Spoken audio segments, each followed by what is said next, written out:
요즘 밤에 주무실 때 숨이 답답하거나 휴 하고 한숨이 절로 나오지는 않으신가요? 저도 그렇습니다. 텔레비전만 틀면 병원비가 올랐다. 약값이 또 올랐다. 나라에서 걷어가는 건보료는 왜 이리 자꾸 오르는지. 좋은 소식은 하나도 없는 것 같아 속이 상할 때가 많습니다. 얼마 전에 대구 사시는 67살 박순자 어르신 이야기를 들었는데 제 마음이 다 철렁하더라고요. 한 달에 92만 원 연금으로 생활하시는데 갑자기 아파서 응급실에 갔더니 병원비가 180만 원이 나왔다는 겁니다.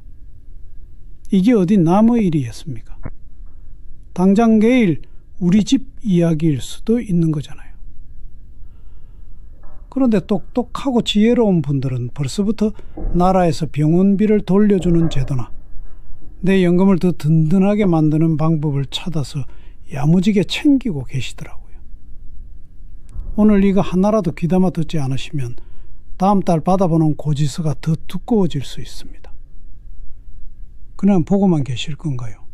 제가 오늘 왜 이렇게 속이 타서 말씀드리는지 그 기막힌 사연을 하나씩 풀어드릴 테니 부디 자리를 뜨지 마시고 제 이야기 좀 끝까지 들어주십시오.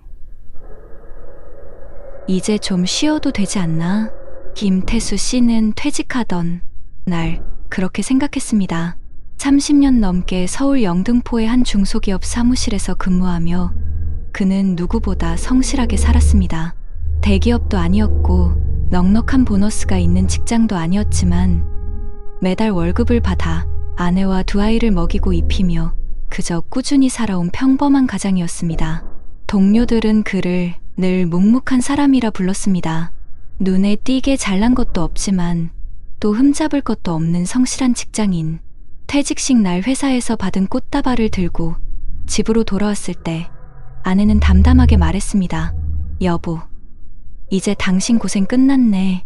우리도 이제 여유 좀 부리면서 살아봅시다. 그 순간만큼은 마음이 따뜻했습니다. 아이들도 장성했고 아들은 결혼에 분가했고 딸은 직장을 잡아 홀로 서기 시작했습니다. 이제는 정말 내 삶을 살 차례라고 생각했습니다. 하지만 그 행복한 기분은 오래가지 않았습니다. 몇 달 지나지 않아 김태수 씨의 손에는 통장 대신 밀린 공과금 고지서와 병원비 청구서가 더 자주 쥐어지기 시작했습니다. 한 달에 들어오는 국민연금은 고작 82만 원 남짓. 여기에 퇴직금으로 받은 1억 2천만 원은 아이들 결혼 비용과 전세자금 지원, 그리고 남아있던 대출 상환으로 이미 절반 이상이 사라졌습니다. 남은 돈은 적금 통장 하나에 고스란히 묶여 있었는데 매달 조금씩 빼쓰다 보니 눈에 띄게 줄어드는 숫자가 불안하게만 다가왔습니다. 어느 날 그는 거실 벽을 멍하니 바라보다가 한숨을 내쉬었습니다. 벽지 한쪽에 거뭇하게 피어오른 곰팡이, 자국이 눈에 들어왔기 때문이었습니다. 습기 때문에 생긴 흔한 곰팡이였지만 그때 그는 그 얼룩에서 자신을 보았습니다. 수십 년 직장 생활로 다져진 삶의 무늬가 이제는 벽지처럼 낡아버렸다는 생각이 스쳤습니다. 아내가 말했습니다. 여보, 이 벽지 좀 바꿔야 하지 않겠어요?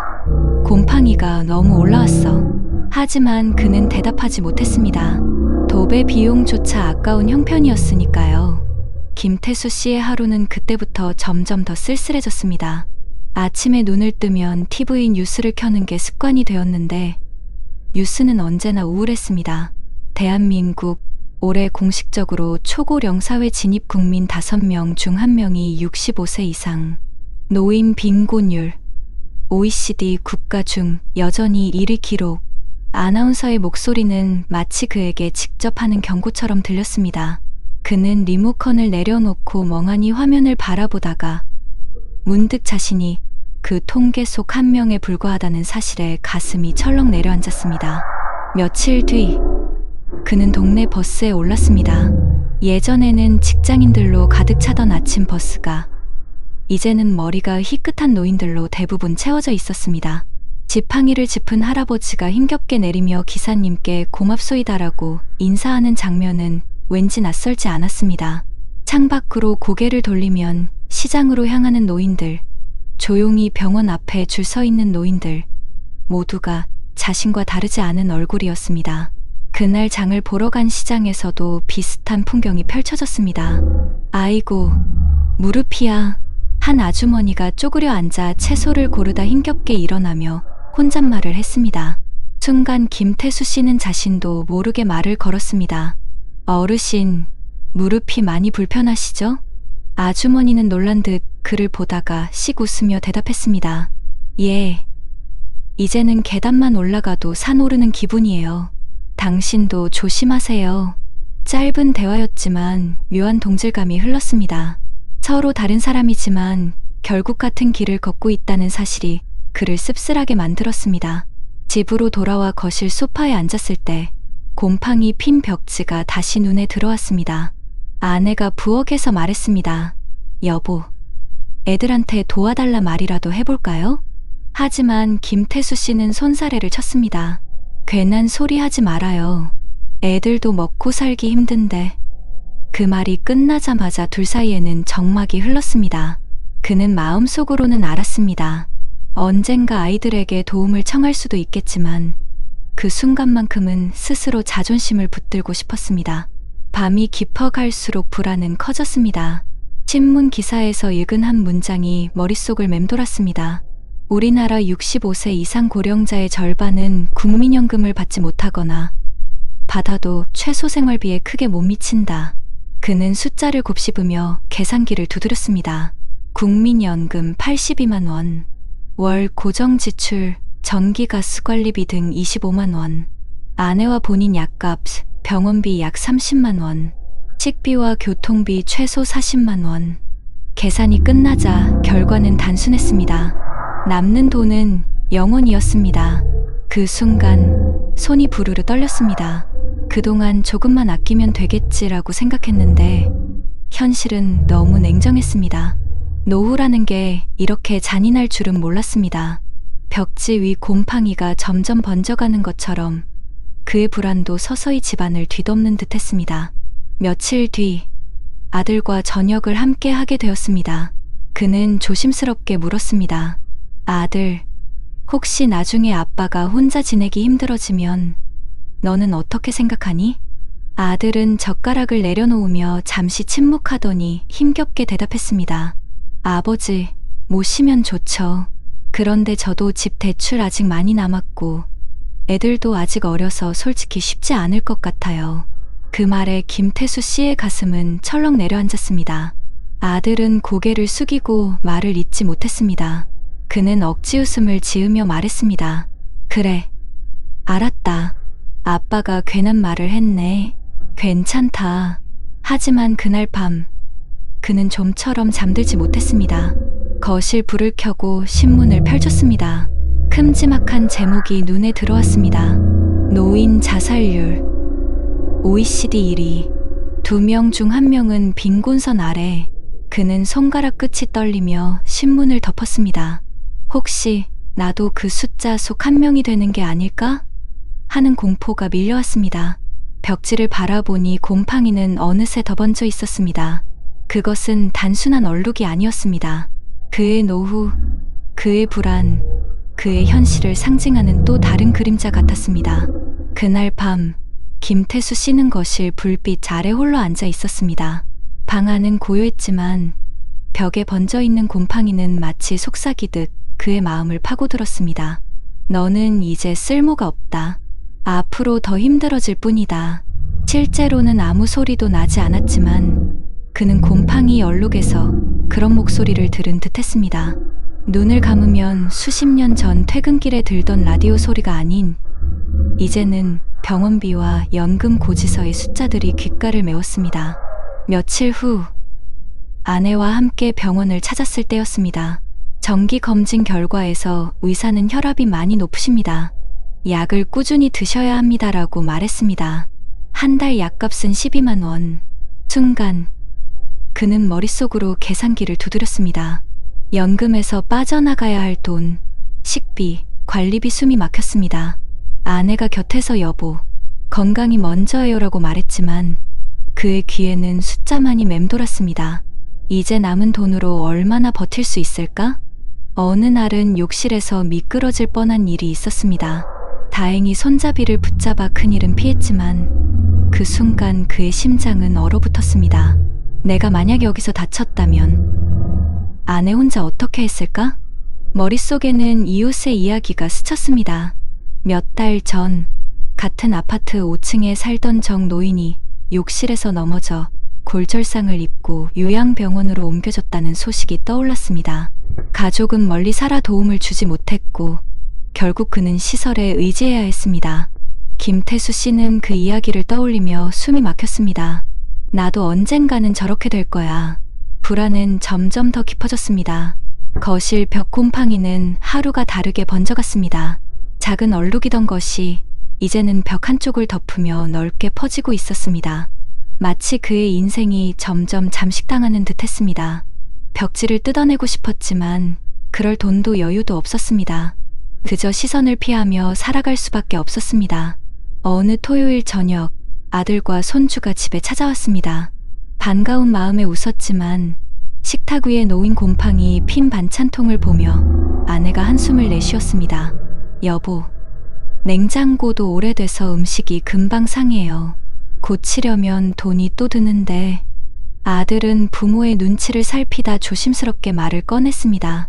아버지, 요즘은 주택연금 신청도 많이 하신다는데 혹시 생각해 보셨어요? 순간 김태수 씨는 대답하지 못했습니다. 집은 그의 마지막 자존심이었습니다. 수십 년 동안 흘린 땀과 눈물로 마련한 집을 담보로 한다는 게 왠지 모르게 패배를 인정하는 것 같았기 때문입니다. 하지만 속으로는 알았습니다. 언젠가는 그마저도 고려해야 할 날이 온다는 것을. 그날 밤 그는 오랫동안 곰팡이 벽을 바라보다 결국 눈물을 흘렸습니다. 내 인생이 저 벽처럼 썩어가는 건 아닐까. 손에 잡히는 희망은 없었고 시간은 자꾸만 빠르게 흘러갔습니다. 그렇게 절망에 빠져있던 어느 날 우연히 동네 복지관을 지나던 그는 현수막 하나를 보게 되었습니다. 스마트폰 교실 어르신 환영합니다. 잠시 발걸음을 멈췄습니다. 며칠 전까지만 해도 이 나이에 뭘 배우나 싶었지만 왠지 모르게 그날은 마음이 움직였습니다.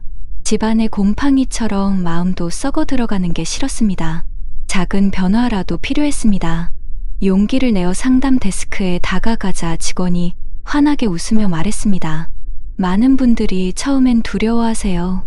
하지만 배우고 나면 다들 즐거워하십니다. 그 말은 이상하게도 그의 마음을 흔들었습니다. 실제로 교실 안에서는 또래 어르신들이 서로 웃으며 사진을 찍고 손주와 영상통화를 연습하고 있었습니다. 순간 그는 눈시울이 뜨거워졌습니다. 그래, 아직 늦지 않았구나. 집으로 돌아온 그는 곰팡이 벽 앞에 다시 섰습니다. 여전히 얼룩은 그대로였지만 이번에는 다르게 보였습니다. 이 벽을 바꿀 날이 오겠지. 내 삶도 다시 칠할 수 있겠지. 김태수 씨의 이야기는 특별한 사람의 이야기가 아닙니다. 평생 성실하게 일했지만 노후의 벽 앞에서 누구나 마주하게 될 현실입니다. 국민연금만으로는 생활비조차 채우기 힘들고 병원비와 간병비는 눈덩이처럼 불어나며 자녀에게 기대고 싶어도 자녀 세대 역시 생존이 버겁습니다. 곰팡이 핀 벽지를 바라보며 스스로의 삶을 떠올리는 김태수 씨처럼 우리 모두 언젠가는 같은 두려움 앞에 설지 모릅니다. 그러나 작은 변화, 작은 용기 하나가 새로운 길을 열어줄 수 있습니다. 스마트폰 교실에 들어가는 첫걸음일 수도 있고 건강을 지키려는 하루 30분의 산책일 수도 있습니다. 중요한 건 두려움 속에 멈추는 것이 아니라 희망을 향해 나아가는 발걸음입니다. 여러분 어떠시나요? 위의 사례는 정말 비참하고 서글픈 인생 아닌가요? 하지만 지금부터 소개해드리는 사례는 정반대의 선택으로 행복한 노후를 보내고 있는 분을 소개해드리겠습니다. 경북 구미에 사는 68세 박정우 씨. 그는 30년 넘게 시청 공무원으로 근무하다 정년퇴직했습니다. 퇴직금은 따로 없었지만 매달 꼬박꼬박 나오는 연금 252만 원은 그의 가장 든든한 버팀목이 되었습니다. 아내와 함께 지은 작은 단독주택, 마당 한쪽에는 오래된 감나무가 서있고 거실 벽지는 늘 햇볕에 잘 말라 곰팡이 한 점 보이지 않았습니다. 박정우 씨는 젊을 때부터 누구보다도 철저했습니다. 월급날이면 아내와 함께 봉투에 돈을 나눠 담아 생활비, 비상금, 교육비, 그리고 노후 준비비라는 이름으로 구분해두곤 했습니다. 정우 씨, 애들 학원비에 이 돈을 좀 더 쓰면 어떨까요? 아내의 말에 그는 늘 부드럽게 대답했습니다. 당장은 조금 빠듯하더라도 우리 늙어서 아이들에게 손 벌리지 않으려면 이 돈은 꼭 남겨둬야 해요. 그의 철저한 습관은 결국 오늘의 안정을 만들어 주었습니다. 하지만 그의 노후가 처음부터 평탄하기만 했던 것은 아니었습니다. 퇴직 직후 그는 한동안 큰 공허감을 느꼈습니다. 아침마다 출근하던 습관이 사라지고 책상에 앉아 신문만 펼치고 있으면 마치 세상에서 잊힌 사람처럼 느껴졌습니다. 그러던 어느 날 그는 TV에서 충격적인 뉴스를 보았습니다. 한국 공식적으로 초고령사회 진입, 65세 이상 인구 비중 20% 돌파. 뒤이어 나오는 자막에는 이렇게 적혀 있었습니다. 노인 빈곤율 OECD 1위, 노인 자살률도 세계 최고 수준. 순간 그의 등골이 서늘해졌습니다. 옆에서 신문을 넘기던 아내가 조용히 말했습니다. 여보, 우리도 이제 곧 70인데 뉴스에 나오는 저분들이 남의 얘기 같지 않네요. 박정우 씨는 잠시 말을 잇지 못했습니다. 하지만 곧 집안 거실의 깨끗한 벽지를 바라보며 마음을 다잡았습니다. 그는 스스로 중얼거렸습니다. 아니야, 우리 집은 다르다. 내가 준비해왔잖아. 지금까지 아껴온 이유가 바로 이것 때문이지. 얼마 후 아내가 무릎 통증을 호소하며 정형외과를 찾았습니다. MRI와 치료비로 80만 원이 나왔습니다. 여보, 큰일 아닌가요? 돈이 많이 드네요. 아내의 불안한 표정에 박정우 씨는 차분하게 카드 명세서를 보여주었습니다. 걱정 마요. 의료비는 내가 미리 준비해둔 건강 주머니에서 나가요. 매달 연금에서 일정 부분을 따로 떼어 적금처럼 넣어뒀거든요. 실제로 그는 퇴직 직전부터 비상건강통장을 만들어 매달 30만 원씩 따로 모아두고 있었습니다. 주변 친구들은 그의 이런 습관을 두고 쓸데없는 걱정이라며 웃곤 했습니다. 아니, 연금 나오면 됐지. 뭐하러 또 나눠놔? 하지만 지금은 정반대였습니다. 동년배 친구들이 병원비 때문에 허덕이는 사이 박정우 씨 부부는 치료비로 인해 생활이 흔들리는 일은 없었습니다. 또 한 번의 시험대는 바로 가족과의 대화였습니다. 퇴직 후 얼마 지나지 않아 딸이 찾아와 조심스럽게 말을 꺼냈습니다. 아빠, 저희 전세 대출이 너무 커서 조금만 보태주실 수 있을까요? 누구라도 흔들릴 수 있는 상황이었습니다. 하지만 박정우 씨는 아내와 상의한 끝에 이렇게 대답했습니다. 아빠가 당장 도와주고 싶은 마음이 굴뚝 같지만 이 돈은 엄마랑 아빠 노후를 지키기 위한 거야. 대신 내가 힘들 때 기댈 수 있는 건 다른 방식으로 해줄게. 손주 돌봄은 언제든 맡겨라. 딸은 처음엔 아쉬운 기색을 보였지만 시간이 지나자 아버지의 선택을 존중했습니다. 무엇보다도 부모의 삶이 무너지지 않아야 자식도 짐을 지지 않는다는 사실을 이해했기 때문이었습니다. 이후 박정우 씨의 일상은 차츰 활기를 되찾았습니다. 아침이면 동네 복지관으로 향해 실버 요가 수업에 참여하고 오후에는 자원봉사자로 활동하며 또래 노인들에게 스마트폰 사용법을 알려주었습니다. 이 버튼만 누르시면 영상통화가 돼요. 어르신들이 놀라워하며 웃음을 터뜨리는 순간 그는 뿌듯했습니다. 거실의 벽지는 여전히 깨끗했습니다. 습기를 막기 위해 주기적으로 창문을 열고 관리비를 아껴도 집안만큼은 단정하게 유지했습니다. 그 벽은 단순한 벽이 아니었습니다. 준비된 삶, 흔들리지 않는 노후의 상징이었습니다. 2024년 겨울, 박정우 씨의 아내는 갑작스러운 허리 통증으로 입원하게 되었습니다. 수술과 회복까지 2달이 걸린다는 의사의 말에 순간 가슴이 철렁 내려앉았습니다. 여보, 이렇게 오래 입원하면 병원비가 감당이 될까요? 아내의 목소리는 떨렸습니다. 병원에서 안내한 예상 비용은 약 450만 원. 예전 같으면 그 금액은 가정의 균형을 무너뜨릴 만큼 큰 지출이었을 것입니다. 하지만 박정우 씨는 차분했습니다. 걱정 마. 실손보험이 적용되고 의료비 상한제도 있어서 결국 우리가 부담할 금액은 120만 원 남짓이래. 그는 이미 오래전부터 국민건강보험의 본인부담 상한제를 공부해 두었고 그 덕분에 이번에도 안정적으로 대응할 수 있었습니다. 그날 밤 병원 복도 의자에 앉아있던 그는 잠시 눈을 감았습니다. 만약 자신이 준비하지 않았다면 지금쯤 곰팡이 핀 벽지 앞에서 한숨을 쉬고 있을지도 모른다는 생각이 들었습니다. 바로 옆 평실에는 같은 또래의 어르신이 있었습니다. 자식이 멀리 있어 간병인 비용을 스스로 감당해야 한다며 한숨을 내쉬는 모습이 보였습니다.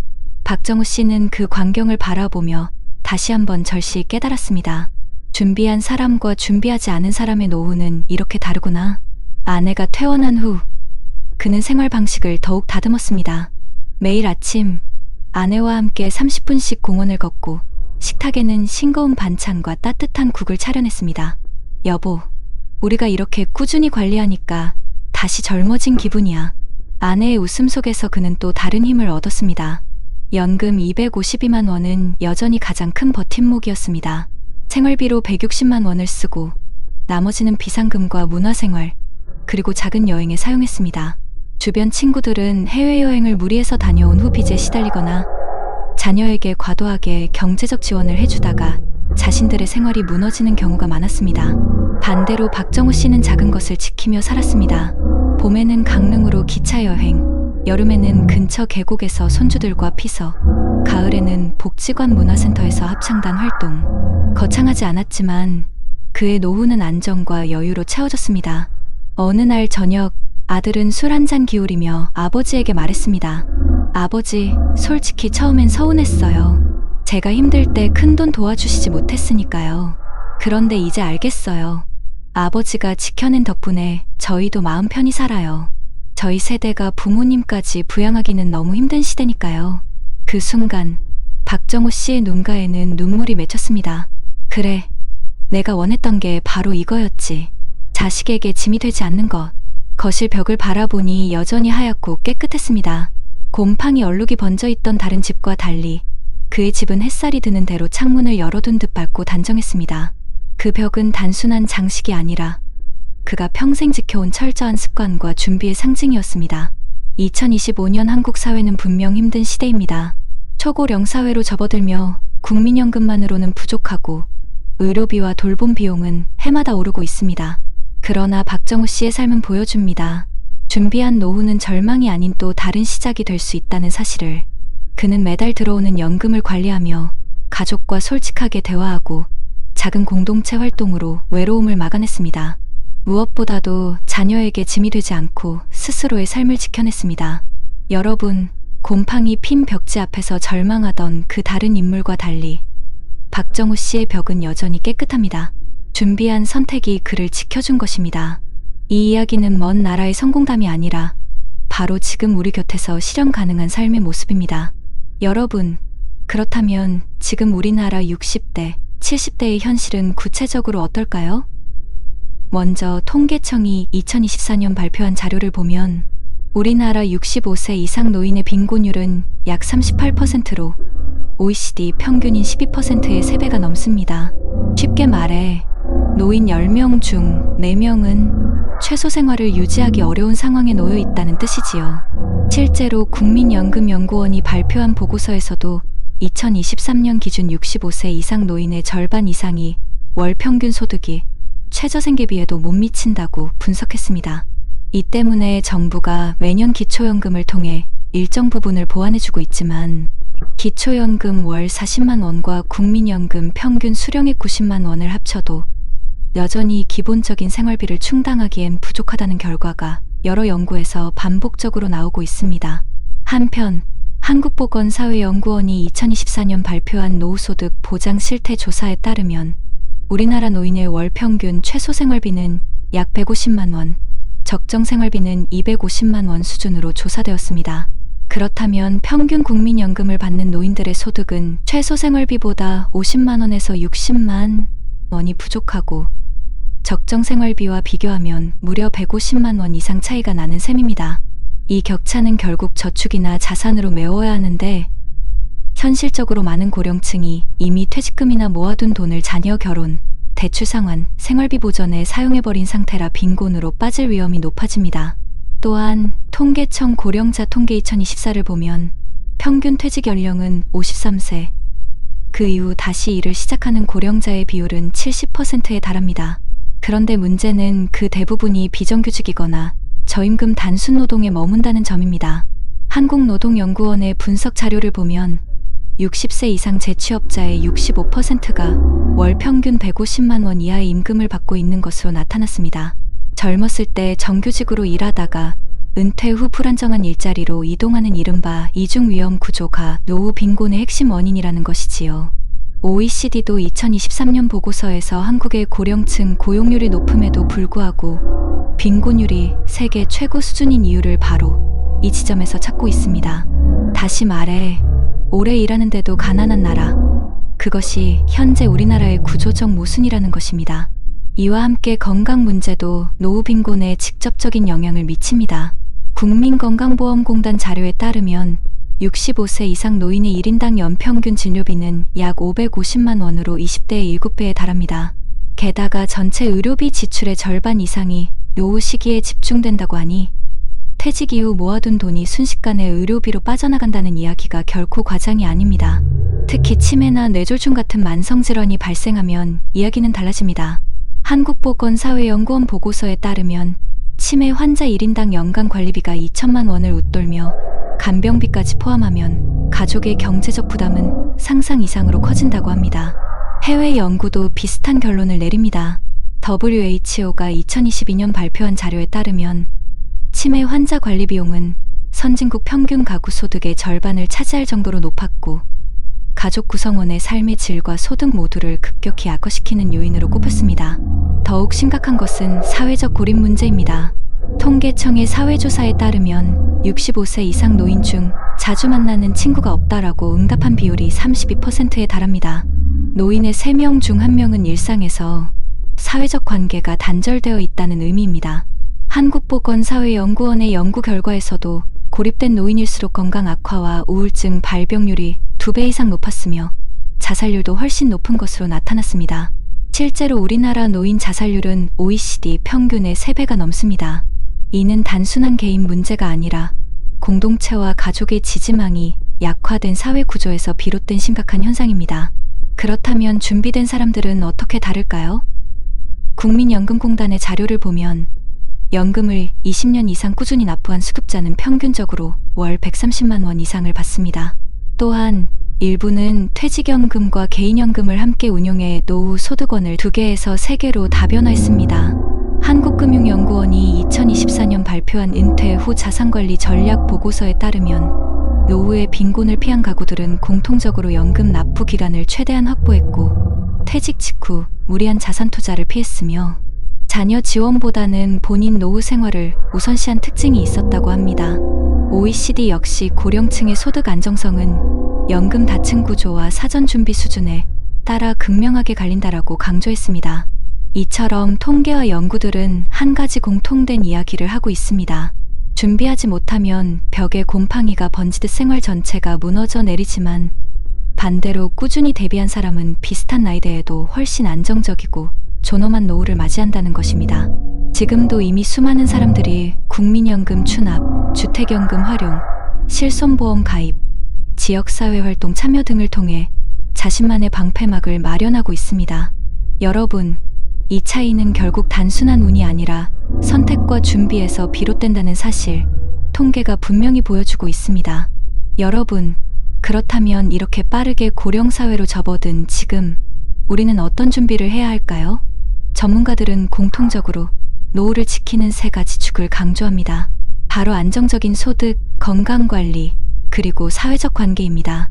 먼저 소득 측면에서 정부는 2025년부터 기초연금을 월 최대 40만 원까지 인상해 지급하고 있으며 특히 소득 하위 70% 노인들이 안정적인 현금 흐름을 가질 수 있도록 제도를 강화하고 있습니다.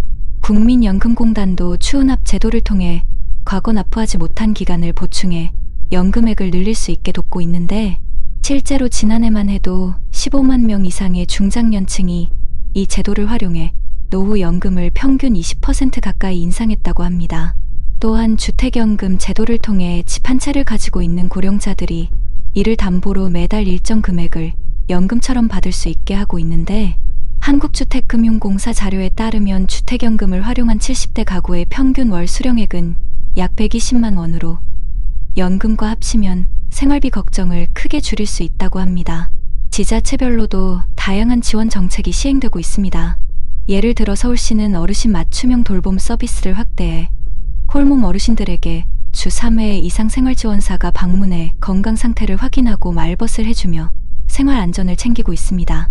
부산시는 치매한 심센터를 전 구청에 설치해 조기 검진과 상담, 가족 교육까지 제공하고 있고, 대구광역시는 65세 이상 저소득 어르신을 대상으로 한 노인 일자리 사업을 크게 늘려서 하루 3시간에서 4시간씩 활동하면서 월 30만 원 정도의 활동비를 보장해주고 있습니다. 이런 정책들은 단순히 생활비를 보조하는 것을 넘어 어르신들이 사회적 관계를 유지하며 삶의 활력을 얻도록 돕고 있는 것이지요. 건강관리 측면에서는 보건복지부가 시행하는 본인부담 상한제가 중요한 제도입니다. 1년 동안 본인이 낸 병원비가 일정 기준을 넘으면 초과 금액을 돌려주는 제도인데, 이를 적극 활용하면 의료비 폭탄을 피할 수 있습니다. 실제로 2023년 한 해에만 140만 명의 국민이 이 제도를 통해 평균 160만 원의 병원비 환급을 받았다고 하니 미리 알고 준비하는 것만으로도 큰 도움이 되는 셈입니다. 또한 전국 지자체는 스마트 건강돌봄 서비스를 확대하고 있습니다. 예를 들어 경기도 고양시는 IoT 기기를 통해 독거, 어르신의 혈압과 심박수를 원격 모니터링에 이상이 있으면 즉시 의료진이나 보호자에게 알리는 시스템을 운영 중인데, 이런 사업이 전국적으로 확대되면 갑작스러운 사고를 예방할 수 있습니다. 이제 해외 사례를 잠깐 살펴볼까요? 일본은 이미 우리보다 10년 이상 먼저 초고령 사회에 들어선 나라입니다. 그들은 지역 포괄 케어 시스템을 운영하고 있는데, 이는 노인이 살던 지역에서 의료, 돌봄, 주거, 생활 지원을 통합적으로 받을 수 있도록 만든 제도입니다. 덕분에 노인들이 굳이 요양원에 가지 않고도 동네 안에서 필요한 서비스를 연결받을 수 있게 되었지요. 덴마크의 경우는 노인 요양을 국가가 전액 책임지는 모델을 구축했습니다. 개인이 부담하는 간병 비용이 거의 없어 가족 갈등이나 경제적 불안이 크게 줄어들었다는 평가를 받고 있습니다.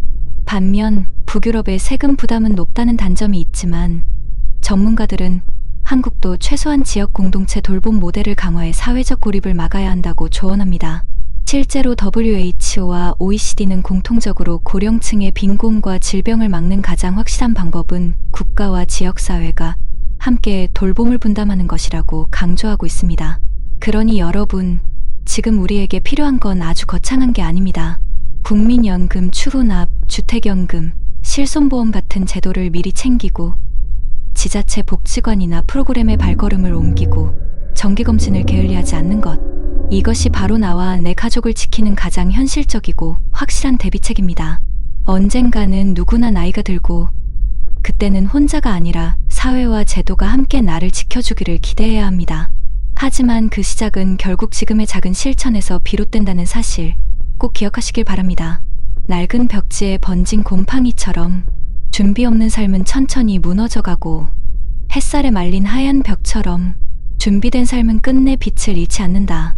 눈물로 시작한 하루라도 희망으로 마무리할 수 있다면 그것이 바로 인생의 두 번째 선물이다. 여러분, 오늘 우리는 두 사람의 이야기를 들었습니다.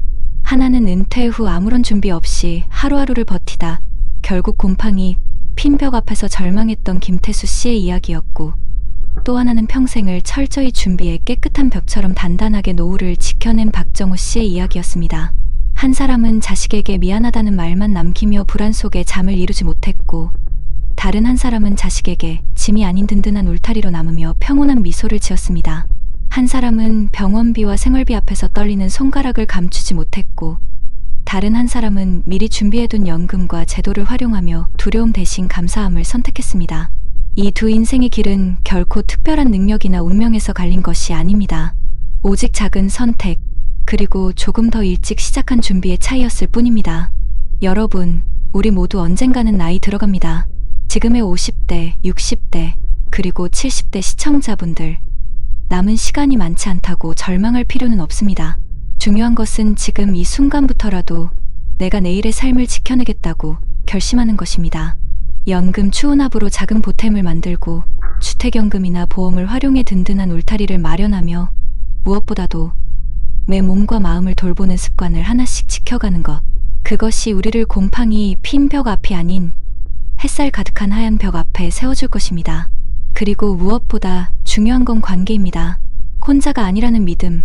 내 옆에 누군가가 있다는 사실은 가장 큰 힘이 됩니다. 가족에게 짐이 되지 않으려는 마음도 중요하지만 때로는 솔직한 대화와 서로의 이해가 우리를 더 단단하게 묶어줍니다. 사회복지관의 작은 모임, 이웃과 나누는 따뜻한 인사, 손주와의 짧은 통화 하나가 노후의 외로움을 덜어주는 소중한 힘이 될 수 있습니다. 친구 여러분, 삶은 우리에게 늘 선택지를 줍니다. 곰팡이 핀 벽 앞에서 한숨을 내쉴 것인가? 햇살에 하얗게 빛나는 벽을 바라보며 감사할 것인가? 그 갈림길은 지금 우리의 작은 행동에서 시작됩니다. 아무 준비 없이 나이 드는 것은 누구에게나 두려움이지만 준비된 노후는 오히려 또 다른 기회가 될 수 있습니다. 그것이 바로 우리가 오늘 이 두 이야기를 통해 배워야 할 가장 큰 교훈 아닐까요? 마지막으로 여러분께 간절히 전하고 싶습니다. 지금부터라도 우리가 함께 노력한다면 우리 모두는 행복한 노후를 보낼 수 있습니다. 누군가는 이미 포기했다고 생각할지도 모릅니다. 하지만 시청자 한 분 한 분이 작은 실천을 시작한다면 우리는 언젠가 깨끗한 벽처럼 따뜻하고 단단한 노후를 맞이하게 될 것입니다. 눈물로 젖은 베개가 아니라 미소로 마무리하는 하루. 절망의 숫자 속 한 명이 아니라 희망의 길을 밝히는 한 사람이 되기를. 여러분, 이제 우리 함께 걸어가 봅시다. 포기하지 않고 준비하며 서로의 손을 잡고 말입니다. 아이고, 어머님 아버님들 요즘 잠 잘 오십니까? 텔레비전만 틀면 환율이 1,400원을 넘었다는 뉴스가 쏟아지죠. 그 숫자 볼 때마다 가슴이 철렁 내려앉습니다. 저는 평생 덜 먹고 덜 쓰며 모은 돈으로 이제 연금 하나 바라보고 사는데 만약 저 환율이 1,600원, 1,900원까지 치솟는다면요. 상상만 해도 끔찍합니다. IMF 때처럼 내 통장 속 돈의 가치가 하룻밤 사이에 반토막 나고 기름값, 장바구니 물가가 불덩이처럼 뛰면 그땐 도대체 어떻게 버텨야 할까요? 피땀 흘려 모은 돈이 종이장처럼 얇아지는 게 두렵지만 가만히 있을 수는 없겠죠. 그래서 저는 정신 바짝 차리고 방법을 찾기 시작했습니다. 놀랍게도 이 위기 속에서도 내 연금과 노후 자산을 지킬 현명한 길이 분명히 있더군요. 오늘 그 이야기를 들려드리겠습니다. 제 억울한 사연 부디 끝까지 들어주세요. 윤상호, 63, 서울 구로구의 낡은 아파트 1층, 곰팡이 핀 벽지를 바라보며 커피 한 모금을 삼켰다. 햇살이 바랜 거실, 바닥 위엔 달아빠진 구두 한 켤레가 놓여 있었다. 그 구두는 그가 35년 동안 다닌 회사의 시간이었다. 이제 좀 버리세요, 여보. 냄새도 나잖아요. 아내의 말에 그는 고개를 저었다. 이거 버리면 나까지 버려지는 기분이야. 그는 그렇게 말했다. 대기업 부장으로 정년 퇴직하던 날 회사에서 받은 퇴직금 1억 4천만 원.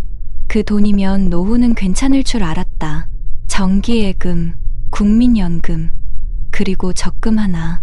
이제는 나도 좀 쉬어야지. 그는 낡은 골프백을 어깨에 매며 웃었다. 그때만 해도 세상은 아직 따뜻했다. 그런데 요즘 뉴스가 달라졌다. 오늘 원달러 환율이 1,380원을 돌파했습니다. 전문가들은 1,400원대 진입을 경고하고 있습니다. TV 자막을 보던 상우는 순간 손이 멈췄다.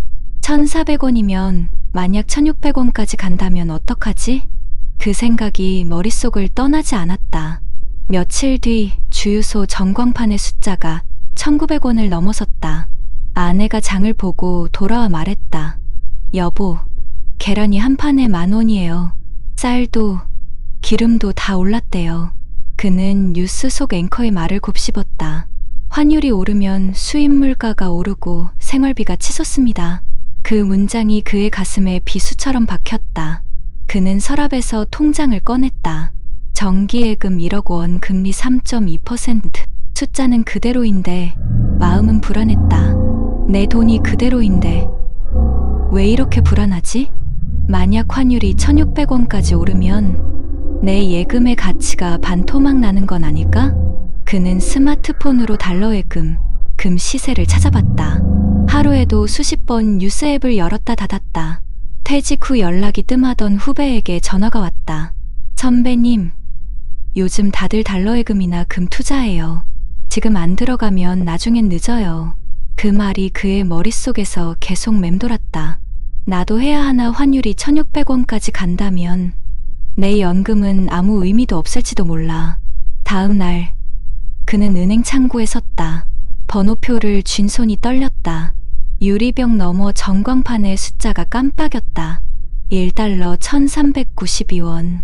그는 퇴직금의 일부인 5천만 원을 달러예금으로 옮겼다. 이렇게라도 해야 마음이 놓일 것 같아서요. 직원이 조용히 고개를 끄덕였다. 그날 밤 아내가 물었다. 당신 퇴직금 일부 달러로 바꿨다면서요? 위험하지 않아요? 다들 그렇게 해. 나만 가만히 있으면 바보 되지. 그래도 우리 전문가도 아니잖아요. 전문가가 아니라서 더 불안한 거야. 목소리가 커졌다. 그 순간 식탁 위 전등빛이 흔들렸다.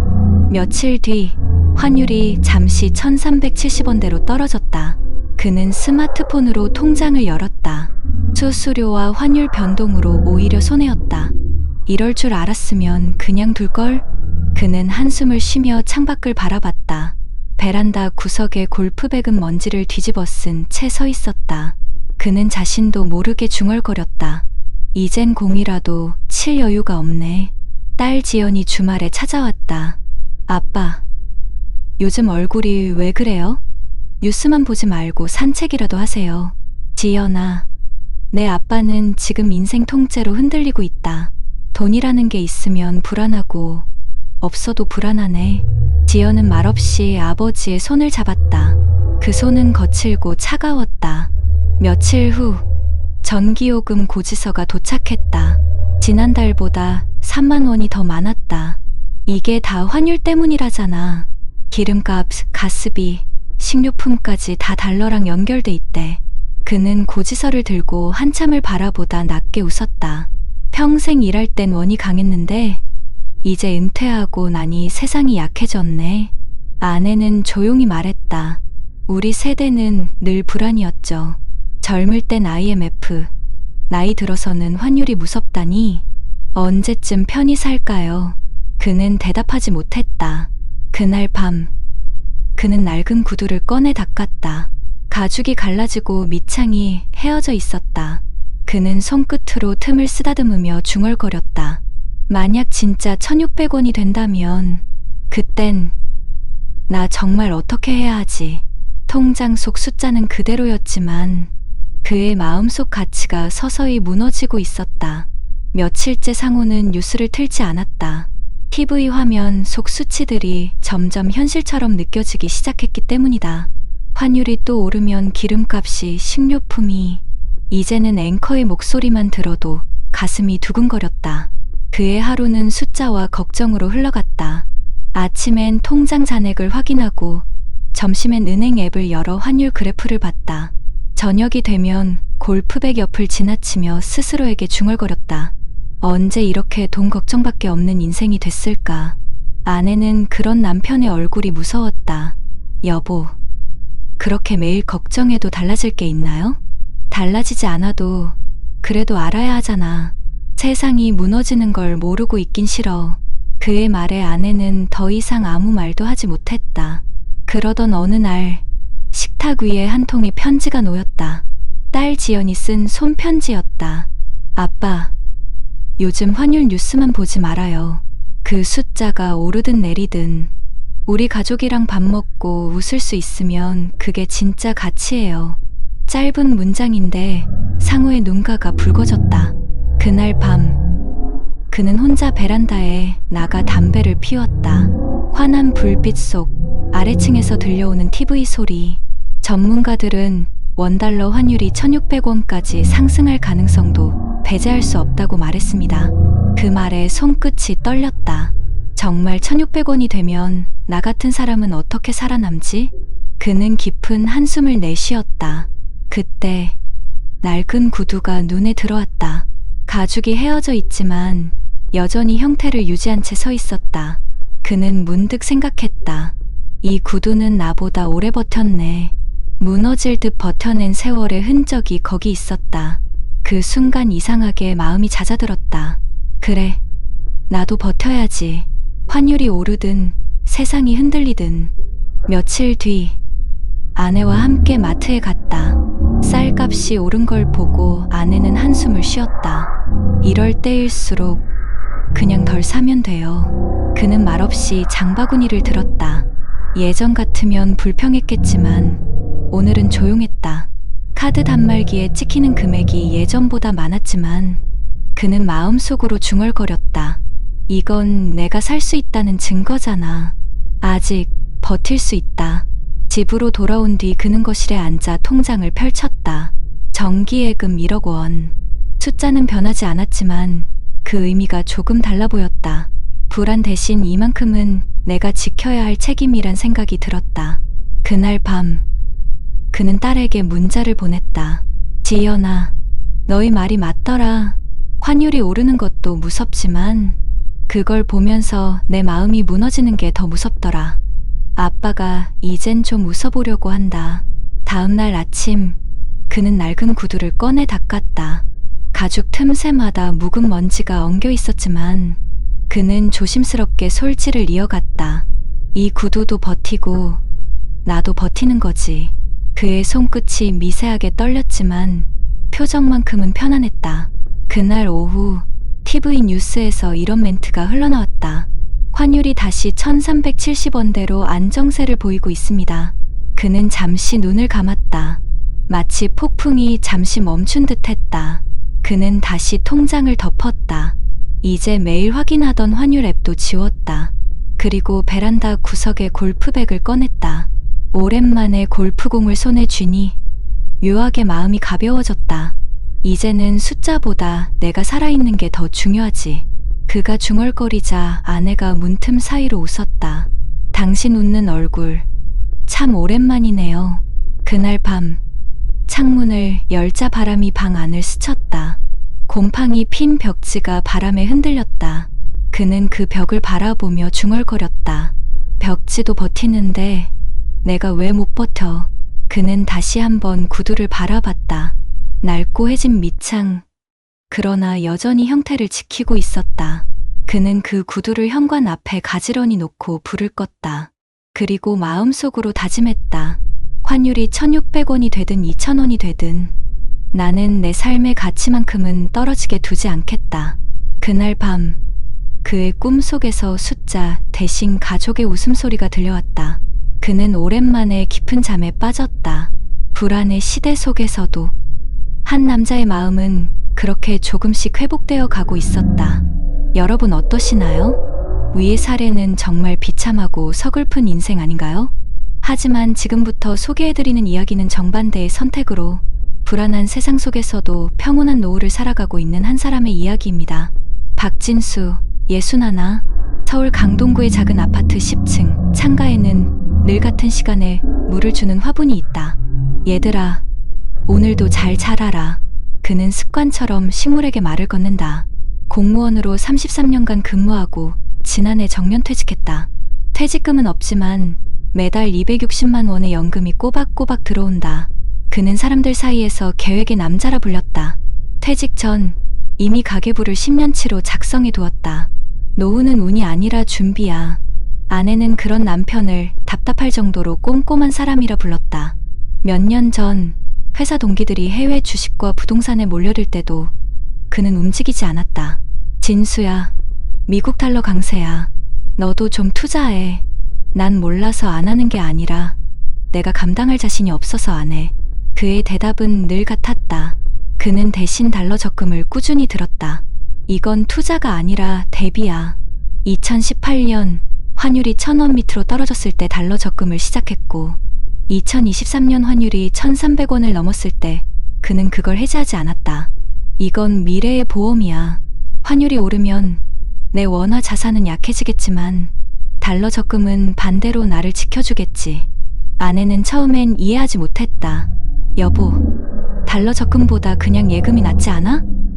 금리가 더 높잖아. 금리는 눈에 보이는 숫자고 가치 하락은 눈에 안 보이는 숫자야. 우린 지금 눈에 안 보이는 걸 대비해야 해. 그는 늘 이렇게 말했다. 2025년 봄, 뉴스가 연일 시끄러워졌다. 원달러 환율 1,400원 돌파, 생활물가 8개월 연속 상승, 퇴직한 지 1년밖에 안 된 그도 긴장됐다. 마트에 가면 식용유가 10,000원을 넘었고 전기요금 고지서엔 지난달보다 20,000원이 더 찍혀 있었다. 그러나 그는 놀라지 않았다. 그의 가계부 첫 장에는 이런 문장이 적혀 있었다. 물가가 오를 땐 소비를 줄이지 말고 구조를 바꿔라. 그는 가계부를 꺼내 아내와 함께 정리했다. 이제부터 외식은 한 달 2번만. 대신 집에서 식사할 땐 건강한 재료로. 커피값, 택시비 대신 우리 둘 다 대중교통 타요. 그는 자신 있게 말했다. 이럴 때일수록 생활의 중심을 바꾸면 돼. 줄이는 게 아니라 바꾸는 거야. 그의 집에는 늘 작은 가계부가 식탁 위에 놓여 있었다. 매일 저녁 그는 손목시계를 벗고 그 앞에 앉았다. 연금 입금일엔 감사 표시를, 지출일엔 메모를 남겼다. 오늘은 고등어를 사서 2번 먹었음. 물가가 올라도 나쁘지 않음. 그의 가계부는 일기장처럼 채워졌다. 그는 또 하나의 습관을 가지고 있었다. 정기점검의 날이라 부르는 매달 첫째 주 토요일. 그날엔 연금 수입, 지출, 보험, 그리고 달러 통장 잔액까지 모두 점검했다. 이건 불안의 해독제야. 그는 늘 말했다. 숫자를 확인할수록 마음은 오히려 편안해졌다. 그러던 어느 날 이웃이 찾아왔다. 형님, 요즘 환율 때문에 불안하지 않아요? 불안하지. 근데 불안하다고 뭐가 바뀌겠어? 준비한 만큼만 버티면 돼. 그는 웃으며 말했다. 그의 말투엔 조급함이 없었다.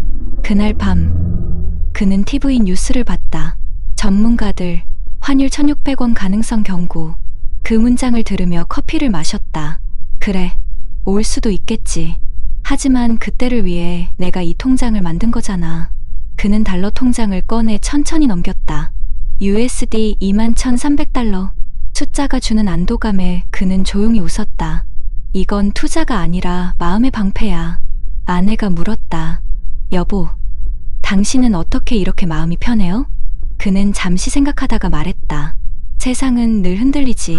근데 사람까지 흔들릴 필요는 없잖아. 밤이 깊었다. 창밖에서는 봄비가 내렸고 화분 잎사귀 위로 빗방울이 떨어졌다. 그는 물방울을 닦으며 중얼거렸다. 세상도 돈도 결국은 순환하더라. 무너지는 건 세상이 아니라 준비하지 않은 마음이야. 그의 집은 조용했다. 하지만 그 고요함 속엔 불안보다 단단한 확신이 있었다. 그 확신은 한순간 만들어진 게 아니라 수십 년간 쌓아온 습관과 신념의 결과였다. 2025년 여름, 원달러 환율이 1,480원을 돌파했다는 뉴스가 연일 방송됐다. 1,600원까지 오를 수도 있다는 전문가의 경고에 사람들의 얼굴엔 불안이 짙게 드리워졌다. 퇴직한 공무원 박진수의 휴대전화에도 은행과 증권사 광고 문자가 쏟아졌다. 지금 달러 ETF로 자산 방어하세요. 환율 상승기엔 금 투자가 필수입니다. 하지만 그는 그 어떤 링크도 누르지 않았다. 그는 조용히 미소를 지었다. 이제야 다들 내가 했던 걸 따라하는구나. 그는 매일 아침 일어나면 커튼을 걷고 화분의 잎사귀를 바라보는 것으로 하루를 시작했다. 환율이 오르든 내리든 얘들은 변함없네. 그의 삶은 TV 속 숫자에 휘둘리지 않았다. 그가 그렇게 단단해진 건 단순히 돈이 많아서가 아니었다.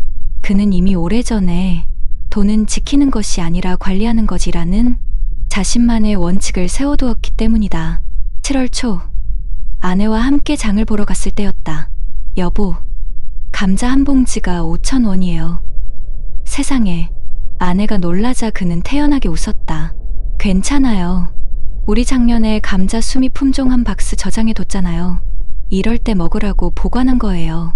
그 말에 아내가 피식 웃었다. 당신은 정말 예측 불허 세상에 대비된 남자야. 집에 돌아와서 그는 냉장고를 열고 말했다. 보세요. 여름엔 냉방비 절약, 겨울엔 난방비 절약. 불안할 땐 작은 절약이 제일 큰 방패예요. 그의 말투엔 확신이 있었다. 며칠 후 동네 친구 강석호가 찾아왔다. 진수야, 나 이번에 퇴직금으로 달러 샀는데 타이밍 잘못 잡은 것 같아. 이거 환율 떨어지면 어쩌냐? 진수는 차를 내오며 웃었다. 석호야, 우리가 평생 일하면서 배운 게 있잖아. 불안할 때 움직이면 항상 늦는 거야. 그럼 넌 아무것도 안 해? 아니, 난 이미 몇 년 전부터 해뒀지. 그땐 다들 비웃었지만 지금은 그게 나를 지켜주고 있어. 강석호는 한참을 말없이 고개를 끄덕였다. 진수의 거실엔 작고 오래된 손목시계 하나가 걸려 있었다. 퇴직식 날 학교 후배들이 선물해준 시계였다. 그 시계는 1초에 한 번씩 딱딱 소리를 냈다. 그 리듬처럼 그의 삶도 일정했다. 크게 버는 일도 급하게 잃는 일도 없었다. 그날 저녁 그는 신문을 펼쳤다. 환율 급등으로 서민 물가 부담 가중 연금생활자 이중고. 그는 신문을 접고 천천히 말했다. 이럴 줄 알았지. 그래서 준비했잖아. 아내가 물었다. 여보, 당신은 불안하지 않아요? 불안하지 않다기보다 불안을 다뤄본 사람이야. 돈의 흐름은 막을 수 없지만 마음의 방향은 내가 정할 수 있잖아. 그날 밤 그는 서랍에서 가계부를 꺼냈다. 가계부 맨 마지막 장에는 그가 10년 전 써둔 문장이 있었다. 노후란 돈으로 버티는 게 아니라 마음으로 버티는 것이다. 그는 그 문장 밑에 연필로 한 줄을 더 적었다. 그리고 그 마음은 준비해서 생긴다. 며칠 뒤 그의 딸이 찾아왔다. 아빠, 요즘 뉴스 보면 다들 불안해하던데 아빠는 하나도 걱정 안 돼요? 걱정은 되지. 하지만 내가 할 수 있는 건 이미 다 했으니까 이젠 내가 준비한 만큼만 살아볼 거야. 딸은 고개를 끄덕이며 말했다. 그래서 엄마랑 아빠가 요즘 그렇게 평온하셨구나. 저녁 무렵 부부는 베란다에서 커피를 마셨다. 창밖에는 붉은 노을이 번지고 있었다. 멀리서 아이들 웃음소리가 들려왔다. 그는 천천히 커피잔을 내려놓으며 말했다. 사람들은 다들 돈이 있어야 편하다고 말하지만 난 마음이 편해야 돈이 지켜진다고 생각해. 아내는 조용히 그의 손을 잡았다. 며칠 후 뉴스 자막이 또 떠올랐다. 환율 다시 1420원대로 상승. 그는 더 이상 놀라지 않았다. 그의 통장엔 여전히 연금이, 달러 통장엔 작은 숫자가 있었다. 하지만 그보다 더 든든한 건 그가 쌓아온 습관과 원칙이었다. 그날 밤 그는 창문을 닫으며 중얼거렸다. 세상은 언제나 흔들리지. 하지만 나만큼은 내 자리에서 평온하게 살면 돼. 그리고 불을 끄기 전 손목시계를 한 번 더 바라봤다. 딱. 시간은 여전히 흐르고 있었고 그의 삶은 그 속에서 잔잔히 빛났다. 아침이 밝았다. 그는 화분에 물을 주며 말했다. 오늘 환율이 오르든 내리든 내 하루는 변함없다. 왜냐면 난 이미 내 노후의 주인으로 살고 있으니까. 햇살이 창가를 비췄다. 그의 화분은 한층 더 푸르게 자라 있었다. 그 잎사귀처럼 그의 노후도 단단히 뿌리내리고 있었다. 여러분, 우리가 이야기를 듣다 보면 이런 생각이 드실 겁니다. 도대체 환율이 오르면 내 생활비나 노후 준비에는 얼마나 영향을 줄까? 실제로 우리나라의 여러 연구를 보면 원화 가치가 떨어지고 환율이 오를 때 물가 전반이 흔들리는 현상이 꾸준히 관찰되고 있습니다. 한 연구에서는 환율이 10% 상승할 경우 수입 물가는 약 7% 이상 오르고 생산자 물가는 약 2%, 소비자 물가는 약 1% 넘게 상승하는 것으로 나타났습니다.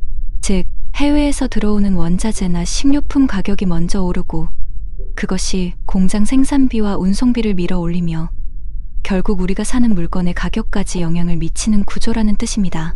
또 다른 국내 분석에서는 환율 변동률이 10%포인트 상승할 때 1년 동안 소비자 물가가 약 0.4% 이상 오르는 효과가 있는 것으로 확인되었습니다. 이 중 3개월 내 단기 영향이 약 0.2%, 이후 1년까지 누적 효과가 0.2% 정도 추가로 발생해 환율이 높은 수준으로 유지될수록 물가 압박이 길어질 수 있다는 결론이었습니다. 특히 환율이 장기간 높게 머물면 처음에는 가격을 올리지 못하던 기업들까지 점차 제품값을 올리기 때문에 장기적으로 서민 생활비에 더 깊게 스며드는 경향이 있다는 분석도 함께 제시되었습니다. 이러한 결과를 보면 우리가 가정한 환율이 1,600원이 된다면 이라는 상황이 결코 허황된 상상이 아니라는 사실을 알 수 있습니다. 윤상호처럼 퇴직금을 원화로만 보유하고 있던 사람들에게는 단순히 숫자의 문제가 아니라 실제로 전기요금, 가스비, 식료품비 같은 필수 지출이 연쇄적으로 오르는 구조적 충격이 발생할 수 있다는 것이죠. 실제로 국내의 한 경제 연구기관에서는 달러 강세로 인한 환율 상승이 소비자 물가를 1년 누적으로 0.07% 이상 높이는 요인이 될 수 있다고 발표했습니다. 또 원자재 가격과 같은 국내 요인이 겹칠 경우 이 상승폭은 0.1%를 넘어설 수 있다고 지적했습니다. 즉, 수입 원가 상승과 내수 물가 상승이 동시에 일어나면 그 부담은 고스란히 가계로 전가되는 구조라는 뜻입니다. 세계적인 연구들도 비슷한 흐름을 보여줍니다. 여러 나라를 비교 분석한 결과 환율이 오를수록 물가가 오르는 전가율은 나라별 경제 구조와 수입 의존도에 따라 달라지지만 에너지와 식료품 수입 비중이 큰 나라일수록 그 영향이 크게 나타났습니다. 한국처럼 에너지 자급률이 낮고 수입 원자재에 의존하는 경제 구조에서는 환율이 10% 오를 때마다 생활비 부담이 체감적으로 2배 이상 커질 수 있다는 추정치도 있습니다. 실제로 우리나라의 에너지 수입 의존도는 95%를 넘습니다. 이런 구조 속에서 환율 상승은 곧 전기요금과 가스비, 주유비 상승으로 직결됩니다. 2024년 한 해 동안만 봐도 환율 상승과 유가 상승이 겹치면서 서울의 평균 난방비와 교통비가 전년 대비 8% 이상 늘었다는 통계도 있습니다. 이처럼 환율이 오를 때마다 가장 먼저 타격을 받는 건 대기업이 아니라 매달 고정비를 내야 하는 일반 가정입니다. 특히 노년층에게 환율 상승은 단순한 경제 지표 이상의 의미를 가집니다. 국민연금이나 공무원 연금처럼 원화로 지급되는 소득은 물가 상승기에 체감 가치가 줄어들기 때문입니다. 정부는 매년 소비자 물가 상승률을 반영해 연금액을 조정하고 있지만 실제 체감 시차가 존재합니다. 물가가 급등한 해에는 연금 인상률이 제때 따라가지 못해 은퇴자들이 일시적으로 실질 구매력 하락을 겪는다는 조사 결과도 나왔습니다. 특히 환율 상승이 장기화되면 외식비, 교통비, 의료비 등 고령층이 자주 사용하는 항목의 부담이 집중적으로 커지는데 이 부분은 통계청 가계동향 조사에서도 이미 확인되고 있습니다.